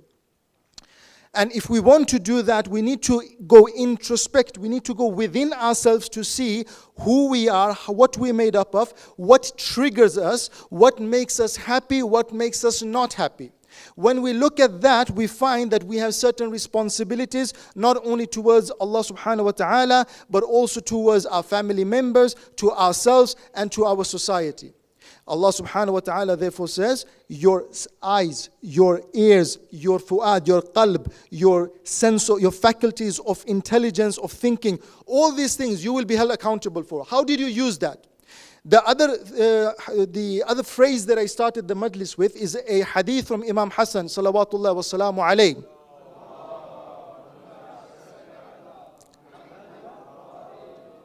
It is reported that he said, and this is a very beautiful hadith, for those who understand Arabic, it's very beautifully put. He says, عَجِبْتُ لِمَنْ يُفَكِّرُ فِي مَأْكُولِ كَيْفَ لَا يُفَكِّرُ فِي مَعْقُولِ. He says, I find it surprising. It's ajib, it's something very strange. There are people who are very careful, and nothing wrong with that, right? He says there are people who are very careful with what they eat, with what they put into their mouths. People, they are very careful. They'll make sure, they count the calories. They make sure it's not enough. There's not too much sugar, not too much fat. If it's poisonous, will it make me sick? All these things are good. He says, but what Imam Hassan says, what surprises me, although probably they didn't count calories back then, but you get the point, right? He says, what surprises me is not that people are counting calories. He says, what surprises me is that you're so careful about this, but why don't you care about this? What you're feeding this brain. So from your stomach, you keep away that which will hurt your stomach and your body. But your brain, you freely just feed it with whatever. These words given 1400 years ago are ringing more true today than ever. When we look around ourselves, we find that we are constantly being fed knowledge, we're constantly being fed information, we're constantly being fed data, and all of these things affect us. In 2000 and I think it was 5 or 6, yeah, probably 5, I was working for a mobile company. It was a newly started mobile company. I won't tell you the name of it, but sufficient to say that the brand name is now outdated. So you make your own calculation. We have the same company in Sweden as you have here in UK. At that point, I bought a phone called HTC Titan. Some of you might remember that phone, HTC. It had an extractable keyboard, and it had a stylus pen. And it was the latest thing. And everyone was like, oh, this phone has you can send your emails through this phone, and you can answer text messages. You don't have to write on the numbers. You can just write on the keyboard. It was the latest thing. 2007, the first iPhone was released, and the world changed overnight. Literally, the world changed overnight. People were standing in queues outside of shops just to get that small device, and things changed overnight. But you would think that things changed to the better, but the fact is that things changed in a way that today's, for example, suicide rates went up, depression went up, people's social connections went down. All of these things started to change when? 2007. So HTC Titan, until that point, everything was good. From 2007, the world has become a different place. Today you have a thing called phubbing. So it's like not snubbing, it's smartphone snubbing. So you're hugging your smartphone. Your smartphone has become your teddy bear. People even will call it my teddy. That the smartphone is a piece of thing that they keep close to it. And it's a good tool. Your smartphone can be a very good tool depending on how you use it. I've mentioned this example in another place, but I think most of you weren't there, so I'll give this example again. When I was studying Arabic in Syria, my Arabic teacher was very strict with us. He said, in my class, this was of course before everything happened in 2010, he was very strict with us. He said, in this class, you can only speak Arabic. You're studying at the University of Damascus. He said, you're only allowed to speak in Arabic. Sometimes, because we don't have words in Arabic, we would try to say something in English, use English words. He said, in this class, you're only allowed to use Arabic words. We said, but Ustad, there are certain words, we don't know how to say it. what do we do? He says, like what? We said, for example, Facebook. I saw something on Facebook. On that day, there was no TikTok, no Instagram. Everyone was on Facebook. So he says, if I'm looking up something on Facebook, I want to tell someone I saw something on Facebook, or I sent something to you on Facebook, or this or that on Facebook. So he says, that's easy. So we said, what? We should say Kitabul Wajh. That would be the translation. He said, no. Because in Arabic, there's a way how you make a word into a verb. So he says, you say, fasbaka, tafasbaka.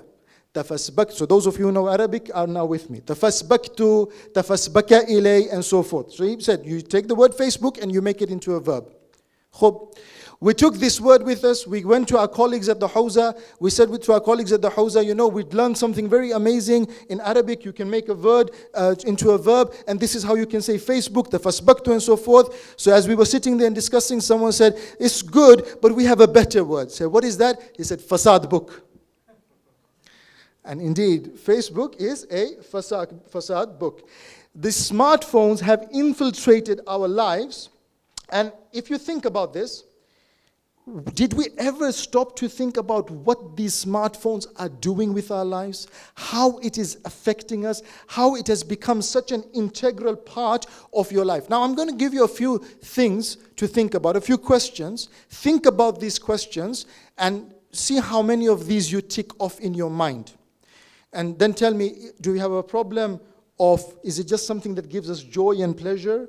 Or is it a habit? Or is it an addiction? And we'll go more into that. But listen to these. And this is just for your mental notes. Ask yourselves. No one is keeping track of you.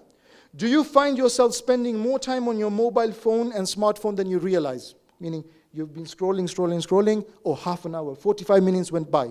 Is that you? Do you find yourself mindlessly passing time on a regular basis by staring at your mobile phone or smartphone? Do you seem to lose track of time when you're on your mobile phone? Do you find yourself spending more time texting, tweeting, or emailing as opposed to talking to people in person? Has the amount of time you spend on your mobile or smartphone been increasing? Think about that if you go back in time. Do you wish you could be a little less involved with your phone?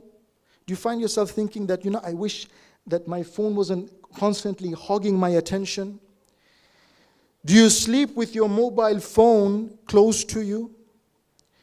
Do you find yourselves viewing text messages in night? Do you find yourself viewing texts and replying to messages during night? Sometimes I've put this habit into myself that at 8 o'clock in the evening, my phone is off. And I don't answer messages. And people, they send me message 8:30. I haven't replied them 9:30. They're panicking. Why haven't you replied? What's going on? Are you okay? So next day I have to explain to them, look, my phone is off because I made a new habit in my life. But just think about this. Do you feel that your mobile phone is decreasing your productivity? Do you feel that your mobile phone is taking away attention from your family? Have you ever been in a situation when your children are asking for your attention and your attention is not given to them because your attention is somewhere else on that mobile phone? In Sweden, when the TV came out, we used to call it the dumb TV. Now we are calling the phone the dumb phone. It's not because the phone is dumb, it's making us dumb. It's making us dumber and dumber. You see, our brains, they work in a very specific way. Just before I explain that, Bill Gates, Steve Jobs, and all of these high-tech guys, they have a rule in their family. Of course, Jobs is now dead, but you get the point. They have a rule in their family. They don't hand their children a mobile phone or a screen.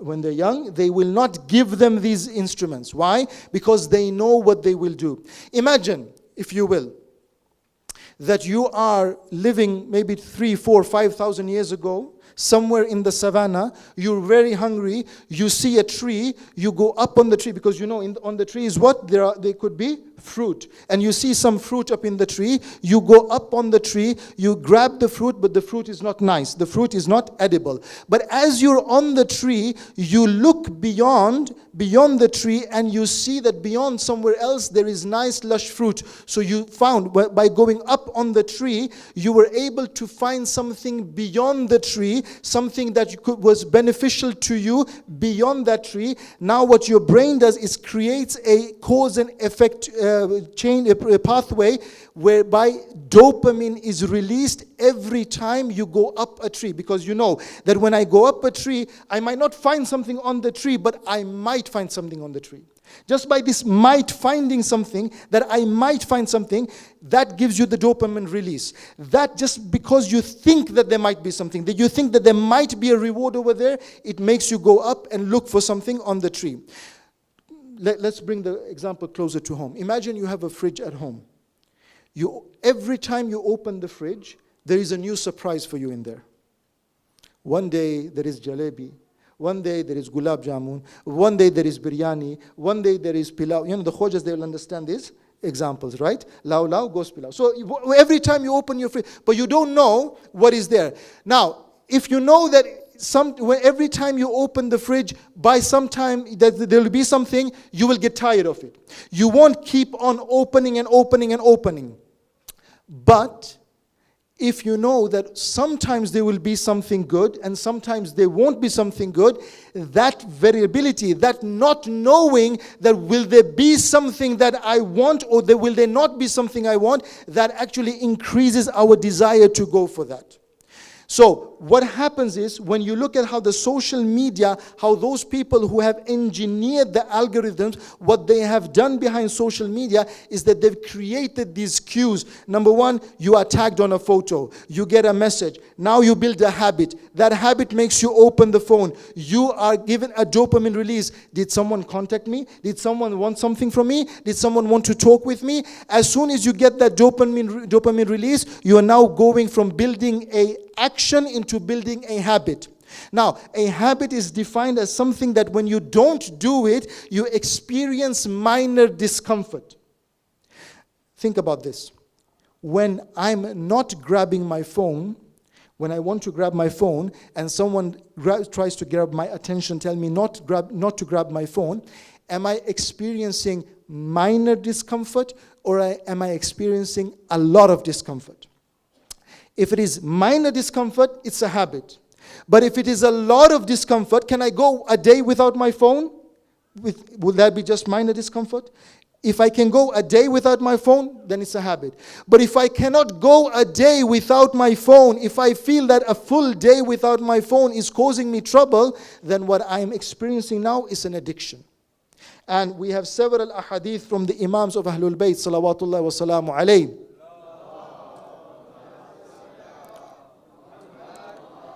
talking about the dangers of addiction. For example, Amir al-Mu'minin has reported to have said, he said, the most difficult of things to manage is the removal of an habit.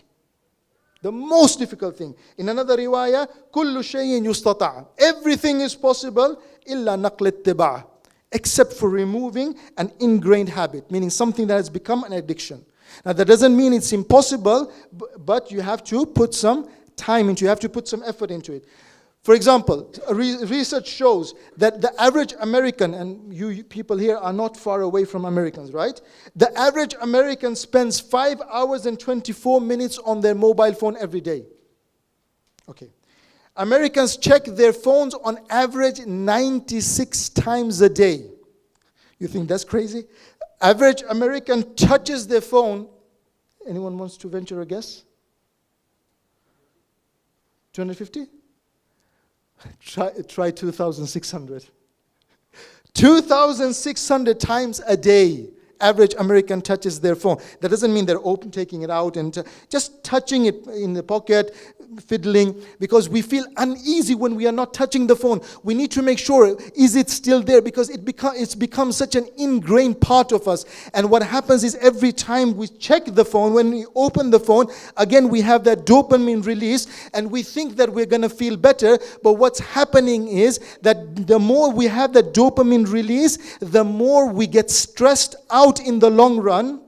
And the more we get stressed out in the long run, the more we're losing out. The more we are feeling actually worse and worse and worse. So these ears, these eyes, we're using them in the wrong way. You know, there's a story about Birbal. I'm not sure if you know who Birbal is, but Birbal, it is narrated that Birbal was a advisor. Birbal was an advisor of Akbar, the great Mughal king.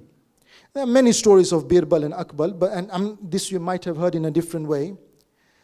But one story says that one day Akbar tells Birbal, he says that, look, you're my advisor. I want to know about different types of madnesses, different types of people becoming mad, how junoon is. So Birbal goes out in the city and he comes back with 10 people. I'm not going to go through with all 10 of these with you. So the king says, he demands from him now, he tells me, what are they madness? What is the type of madness? What made you think that these people have some kind of madness to them? So he says, the first one, I found him on the street during night. He was looking for something on the ground. He was looking for something on the ground. As he was looking for something on the ground, I said, what are you looking for? He said, I lost my key. I'm looking for my key. So I started helping him looking for the key. After a while we couldn't find the key, I asked him, sir, are you sure you lost your key right here? Are you sure this is where you lost your key? He says, no, I lost my key over there. So Birbal says, I asked him, then why are you looking for your key here? If you lost your key over there, why are you looking? He says, because there's light here, there's no light there. Birbal tells Akbar that, look, whatever happens, this man is mad. Okay? Our problem is the same. We are looking for happiness, we are looking for satisfaction, we are looking for joy everywhere. Allah subhanahu wa ta'ala says, Ala bi dhikrillahi tatma'innal qulub. It is in the remembrance of Allah that these hearts will find rest. But we are looking here and there. And this is what the media companies, they are trying to give us. They are trying to give us here and there, all these things. And they are trying to grab your attention. And by making sure, because when you're scrolling on YouTube stories or Reels or Instagram, I don't know, all this TikTok, I don't know all these things, what they're called. When you're scrolling and scrolling and scrolling, you're not finding something interesting every time. It's not that you're finding interesting things every single time you're looking. Some of the times you're looking, you find something interesting. That is enough for the dopamine to be there. And you know what else? You are the product. You are the product. I used to sell subscriptions of a type. Again, we don't need to go into details. But for a while in my life, I used to sell a certain type of subscription. And the offer we had was that you will get the three first months for free. Actually, free of charge. So we salespeople, we would go out and we would make the sales and we would say that, look, the first 3 months you will get them for free. Now when the boss, when the head came and heard us saying this, he stopped us and he says, you're not allowed to say this. We said, but why? It's free. This is the offer that you told us to say. He says, no, the offer that I told you to give people is free of charge. There is a difference between something being free and something being free of charge. Ahibba'i, there is no free lunch in life. Nothing is free. When you are on those you are on those apps, YouTube, TikTok, whatever it might be, you are the product. You are being sold. The people buying it are the advertisers. No one is giving you YouTube for free. No one is giving you TikTok for free. No one is giving you Instagram for free. They are taking your attention away and they are changing your brains meanwhile. At the same time as they're taking your attention away from you, they're also changing your brains. They did this investigation. They made a research into taxi drivers, cab drivers in London. In London, to be a cab driver, you have to memorize thousands of streets and points of interest and junctions and all these things. You have to be able to memorize all these things. So they made a research on the brains of taxi drivers or cab drivers in London, and they found that the area in the brain which is responsible for memorization, that area has grown bigger, which means that the more you memorize things, the better your brain will actually become at memorizing. Now they make research, they're doing research on people who are using these smartphones, and they're seeing the opposite is true. Meaning what?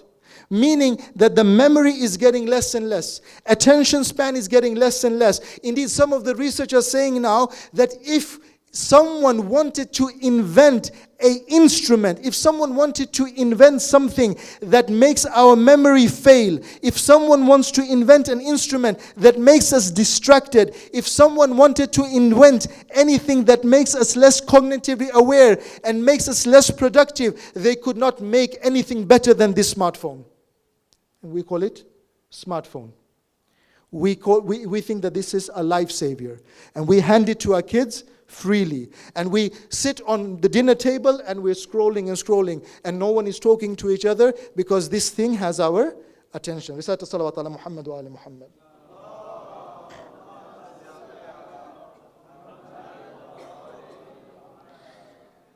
Another thing that this smartphone, that we so call it smartphone, is doing for us is that it's not giving us time to be silent. Because, see, one of the triggers for us to pick up the smartphone is our negative feelings. So when we have negative feelings, we try to fill those feelings with an action, because we don't want to think about those negative feelings. We don't want to be exposed to those negative feelings. It used to be that people, when they had negative feelings, for example, when you ask certain people that why can't they stop eating, they say whenever we have negative feelings, whenever we feel anxious, whenever we feel stressed, whenever we feel we have a problem, what do? We go to the fridge and we open the fridge and we make a sandwich. Or we take out a pudding, or we may do this or that. They start eating. That's a way of coping with negative feelings. Nowadays, a way of coping with negative feelings is what? Is the smartphone. And you might say, well, that's better than having those empty calories, is spending the time on that phone. But what is happening is actually that we are not able to learn who we are, and we're not able to engage with ourselves. So the time that we should be spending understanding who we are and thinking and just spending in silence, rather than doing that, we're giving that time away for free to those people who are making money off our attention. The hadith says, for example, from Amirul Mu'mineen salawatullah wa salamu alayhi,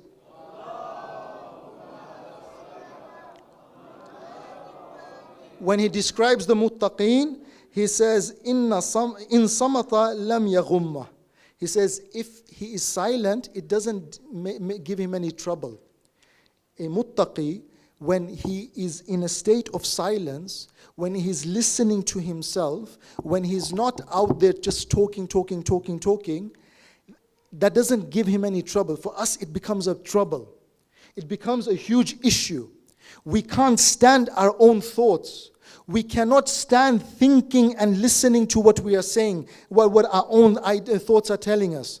So we talk, we engage, we Candy Crush, Instagram, all these things. Amirul Mu'mineen says, no, if you're silent, that is actually fruitful for you. And another riwayah, he says, adhere to silence, for the very least of its benefits is health, well-being. Amirul Mu'mineen, 1400 years ago, told us that the least benefit of silence is what? Is well-being. Again, we think that we are trying to run away from our negative feelings by opening the smartphone. Amirul Mu'mineen tells us, no, this, in just being silent and thinking about what the thoughts that comes to your mind. In another riwayah, it is said that if you recite salawat ala Muhammad wa ala Muhammad,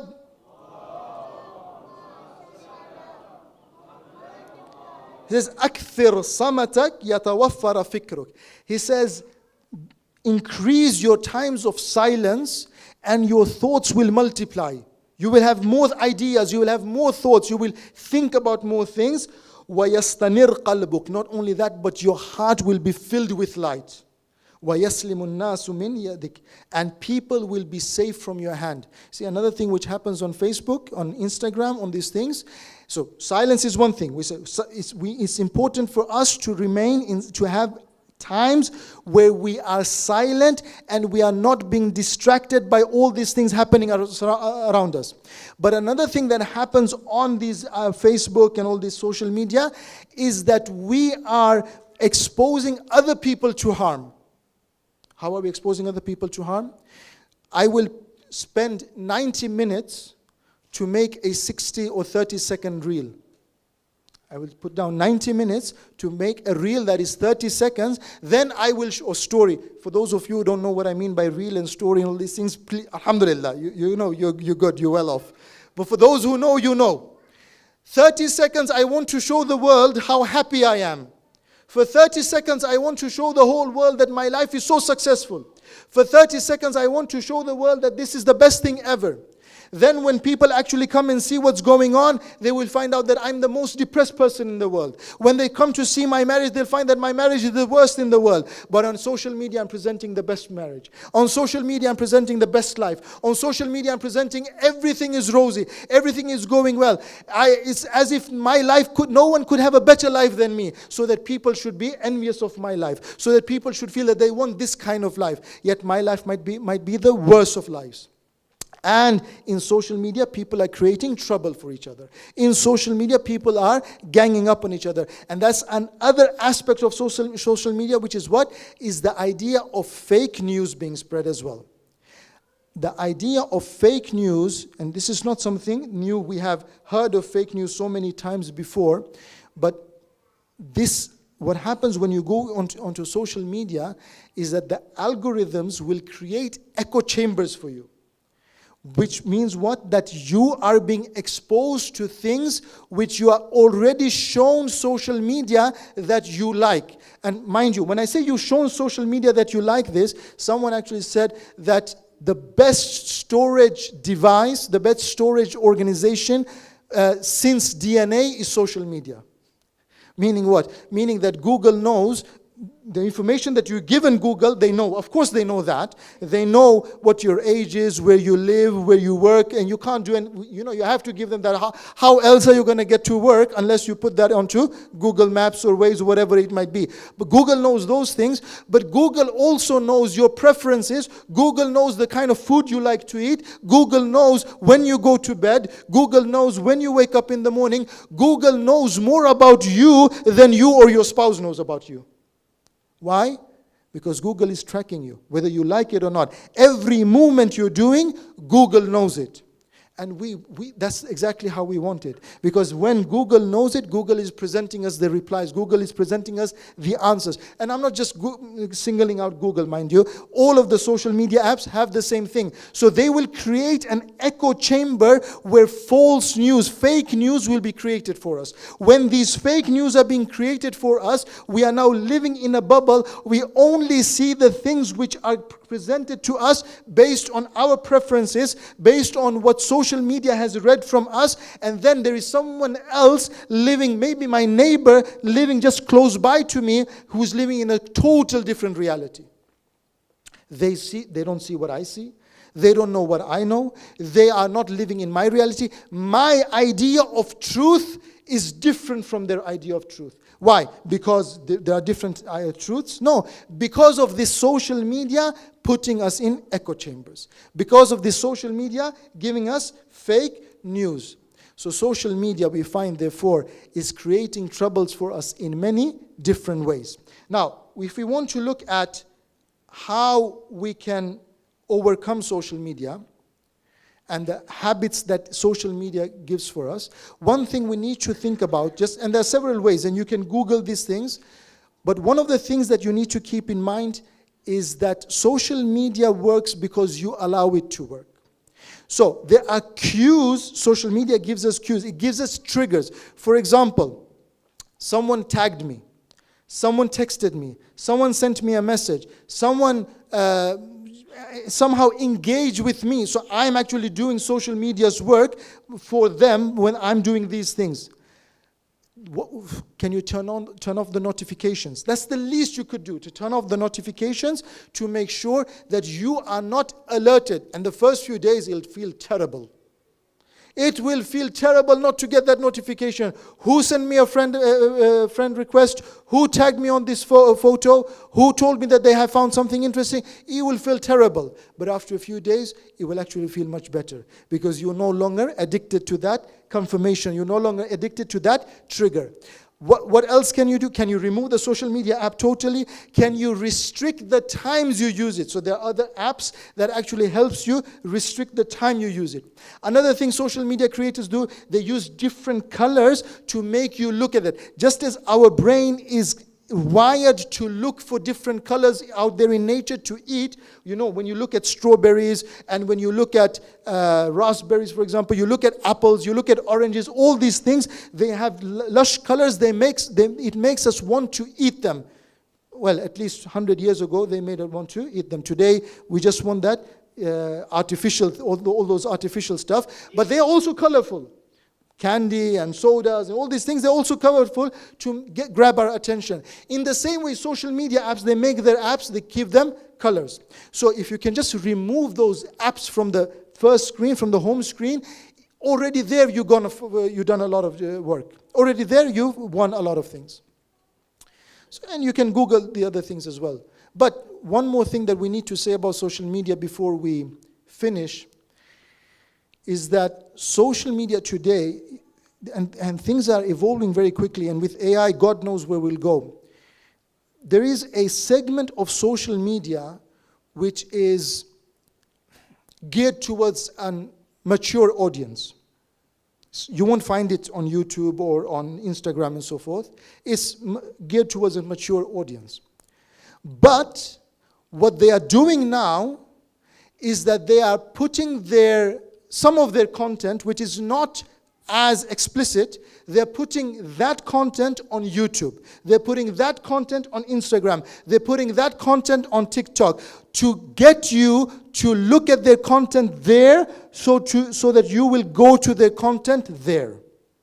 You might say, why are you saying this from the minbar? Why are you mentioning these things from the minbar? Because, Ahibbai, you do not know what content your children are being exposed to on social media. When you give a phone to your children, when you give a tablet to your children, when you sit your children in front of a computer, do you know what they're being exposed to? Do you know what they're seeing? Have you spoken to them about these things? If you haven't, then you need to do that. Just 10 years ago, when we were talking about these things, we used to say that do not allow kids to have computers in their bedroom. 10 years ago, we would say, don't allow kids to have computers in their bedroom. And kids will feel, no, it's for your own sake. But now, what we need to train ourselves is not to allow children to use phones and tablets and laptops and whatever it might be when they are alone. Whenever it's done, it should be done with adult supervision. And when they become of a certain age, 10, 12 years of age, when they have to use it alone, before that you need to have a conversation with them. You need to make sure that you've spoken to them about what is there on internet and what they can be exposed to and what to do when those things come up. And don't think that they will never come across those things. Many of your children have already come across those things. It's just that they haven't spoken to you about it. And some of your children have spoken to you, and you know what I'm talking about. You know that it is there. So we need to have these things in mind and realize that there are people trying to get our attention and make us into products, and we need to be vigilant because Allah subhanahu wa ta'ala tells us what? That your ears and your sight and your fuad, this heart of yours, all of this you will be held accountable for. As we said, social media is also a source of fake news. And fake news has always been around. Imam Sajjad had to deal with fake news, had to deal with the media of his time for Muawiyah, and after him Yazid. The best source of media communication was the minbar. The minbar of Muhammad, that was supposed to be the minbar of preaching of Islam, had become a place in which the Prophet's family was being denigrated and cursed.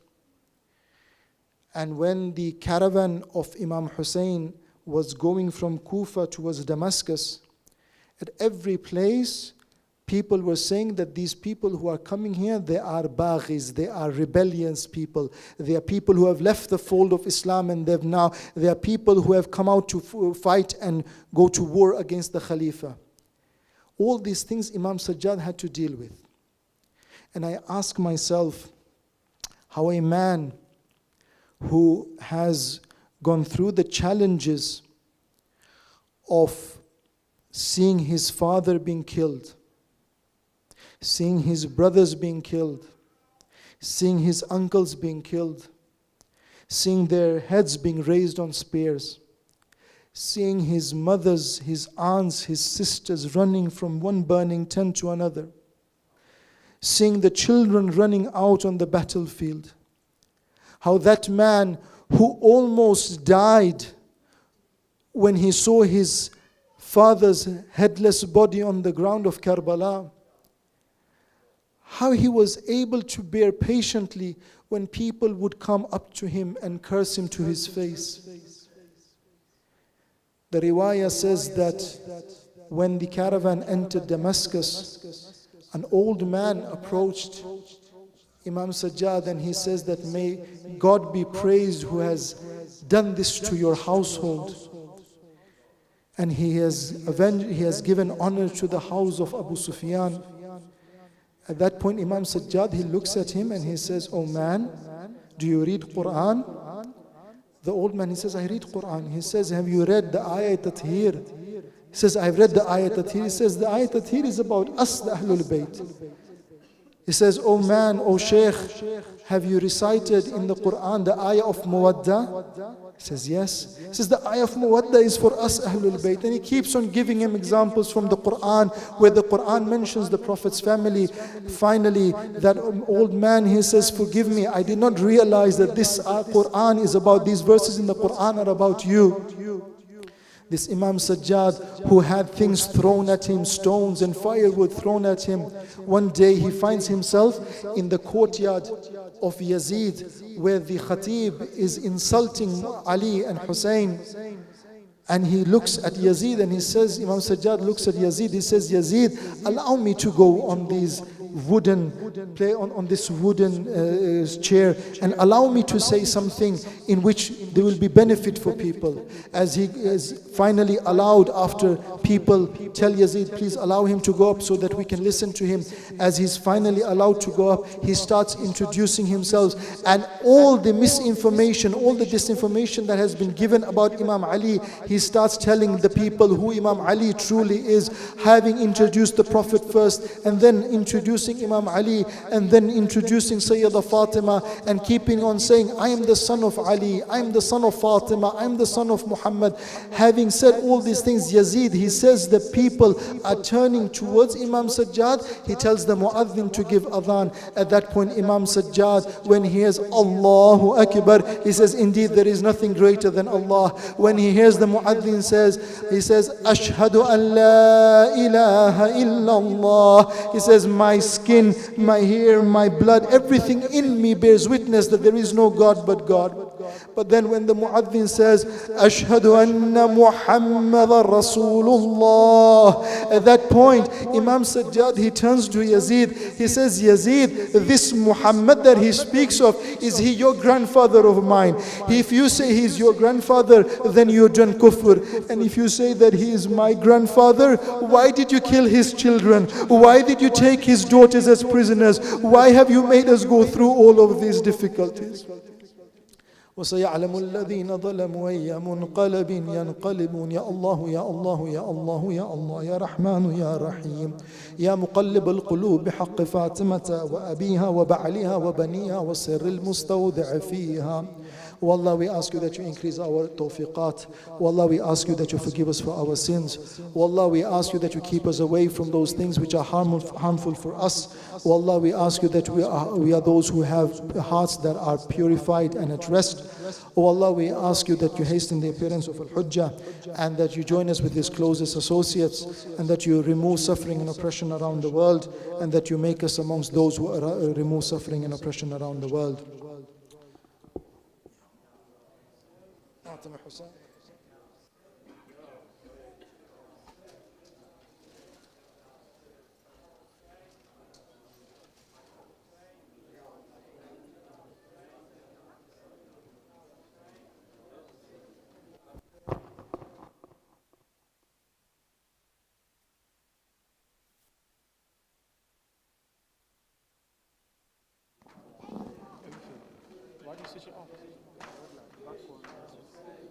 Husayn, Ya Husayn, Ya Husayn, Husayn. اب تو آ جاؤ شہنشاہ وفا، اب تو آ جاؤ شہنشاہ وفا، اب تو آ جاؤ شہنشاہ وفا، اب تو آ جاؤ شہنشاہ.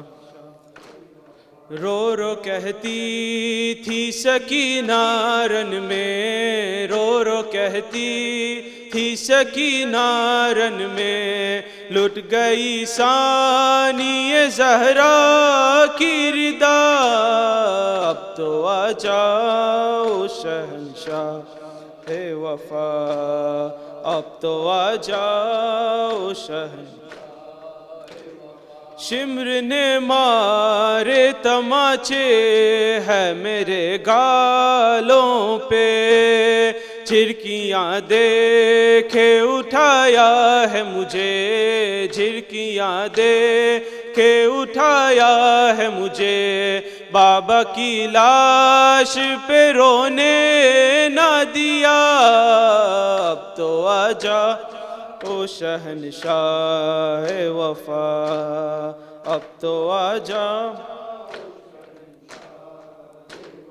چھین کر سب کی ردائے اور جلائے خیمے، ایسے لوٹا ہے مسلمانوں نے، ایسے لوٹا ہے مسلمانوں نے، نہ کیا آل محمد کا حیا، اب تو آ جا او شہنشاہ وفا، اب تو آ جا.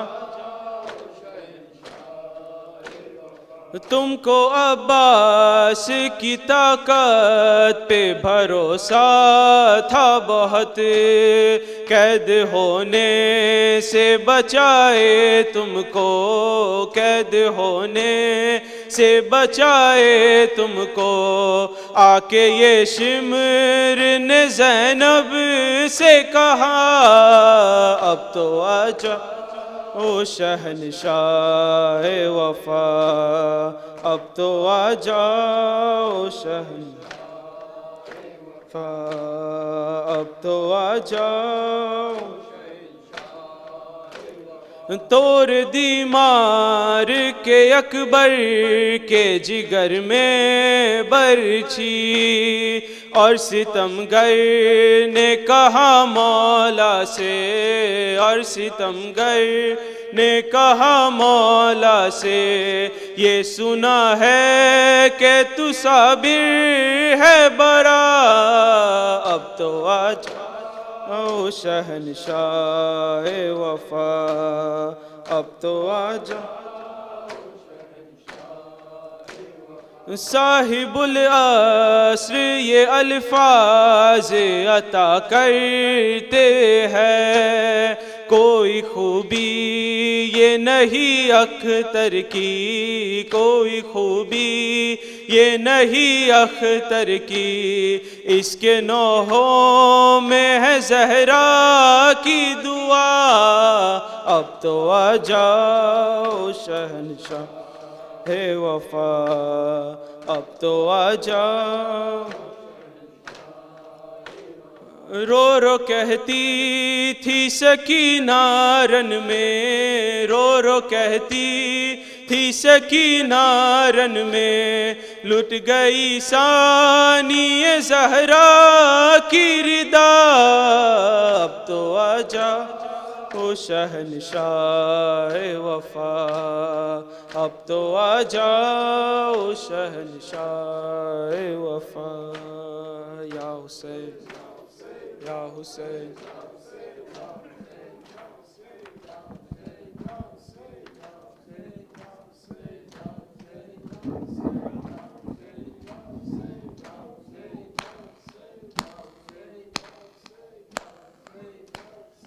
یا حسین، یا حسین، یا حسین یا حسین آ کے رسیوں سے سکینہ کو چھڑا لو بابا آ کے رسیوں سے سکینہ کو چھڑا لو بابا میں ہوں مشکل میں مجھے پاس بلا لو بابا آ کے رسیوں سے سکینہ کو چھڑا لو بابا آ کے رسیوں سے سکینہ کو چھڑا لو بابا بھاگتے اونٹ سے بابا میں کئی بار گری دور بچھی نے میرے دیکھو میری پوشاک جلی مجھ کو زندہ کے اندھیروں سے نکالو بابا آ کے رسیوں سے سکینہ کو چھڑا لو بابا آ کے رسیوں سے سکینہ کو چھڑا لو بابا نیند آتی نہیں سونے سے بھی ڈر لگتا ہے لوں جو کروا تو میرے کانوں سے خون رستا ہے اپنے سینے پہ گھڑی پل کو سلا لو بابا آ کے رسیوں سے سکینہ کو چھڑا لو بابا آ کے رسیوں سے سکینہ کو چھڑا لو بابا شمر سے مانگوں جو پانی تجھے رکھ دیتا ہے پھر میرے سامنے مٹی پہ گرا دیتا ہے بھیج کے غازی کو دو گھونٹ مگا لو بابا آ کے رسیوں سے سکینہ کو چھڑا لو بابا آ کے رسیوں سے سکینہ کو چھڑا لو بابا تیرے قاتل مجھے رونے سے منع کرتے ہیں کبھی روتی ہوں تو عابد پہ ستم کرتے ہیں کھل کے رو لوں مجھے نیزے پہ اٹھا لو بابا آ کے رسیوں سے سکینہ کو چھڑا لو بابا آ کے رسیوں سے سکینہ کو چھڑا لو بابا نہ کوئی مجھے کو بولاتا ہے سکینہ کہہ کے شام کے لوگ بلاتے ہیں یتیمہ کہہ کے ٹھوکریں کھاتی سکینہ کو سنبھالو بابا آ کے رسیوں سے سکینہ کو چھڑا لو بابا آ کے رسیوں سے سکینہ کو چھڑا لو بابا بال کھینچے ہیں میرے رخ پہ تماچے مارے دیکھ کے غازی کے سر کو رہے ہنستے سارے حضرت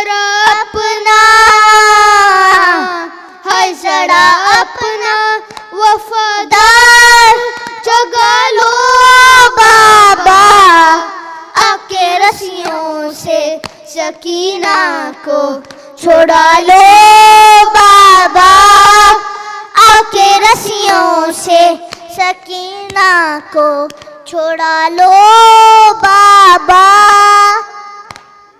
या हुसैन, या हुसैन, या हुसैन। محمد وعلى محمد صلوات. السلام عليك يا أبا عبد الله، السلام عليك يا ابن رسول الله، السلام عليك يا ابن أمير المؤمنين وابن سيد الوصيين، السلام عليك يا فاطمة الزهراء سيدة نساء العالمين، السلام عليك يا أبا عبد الله وعلى الأرواح التي حلت بفنائك، عليك مني سلام الله أبدا ما بقيت وبقي الليل والنهار، ولا جعله الله آخر العهد مني لزيارتكم.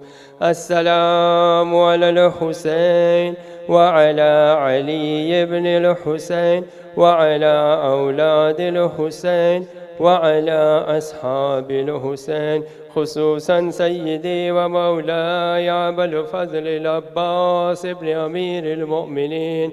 السلام عليك يا شهداء كربلاء جميعا ورحمة الله وبركاته. السلام عليك يا مولى وابن مولى، السلام عليك يا غريب الغرباء، السلام عليك يا معين الضعفاء والفقراء، السلام عليك يا شمس الشموس وأنيس النفوس أيها المدفون بأرض توس، السلام عليك يا سلطان أبا الحسن علي بن موسى الرضا، كن شفيعنا وشفيع والدينا في يوم الجزاء ورحمة الله وبركاته. السلام عليك يا مولاي يا صاحب العصر والزمان، الأمان الأمان الأمان من فتنة الزمان. السلام عليك يا خليفة الرحمن، السلام عليك يا شريك القرآن، السلام عليك يا إمامنا وإمام الإنس والجان، عجل الله تعالى فرجك وسهل الله تعالى مخرجك وزهورك ورحمة الله وبركاته. بسم الله الرحمن الرحيم. اللهم كل وليك الحجة ابن الحسن صلواتك عليه وعلى آبائه في هذه الساعة وفي كل ساعة وليا وحافظا وقائدا وناصرا ودليلا وعينا حتى تسكنه أرزك طوعا وتمتعه فيها طويلا. اللهم صل على الفاتحة.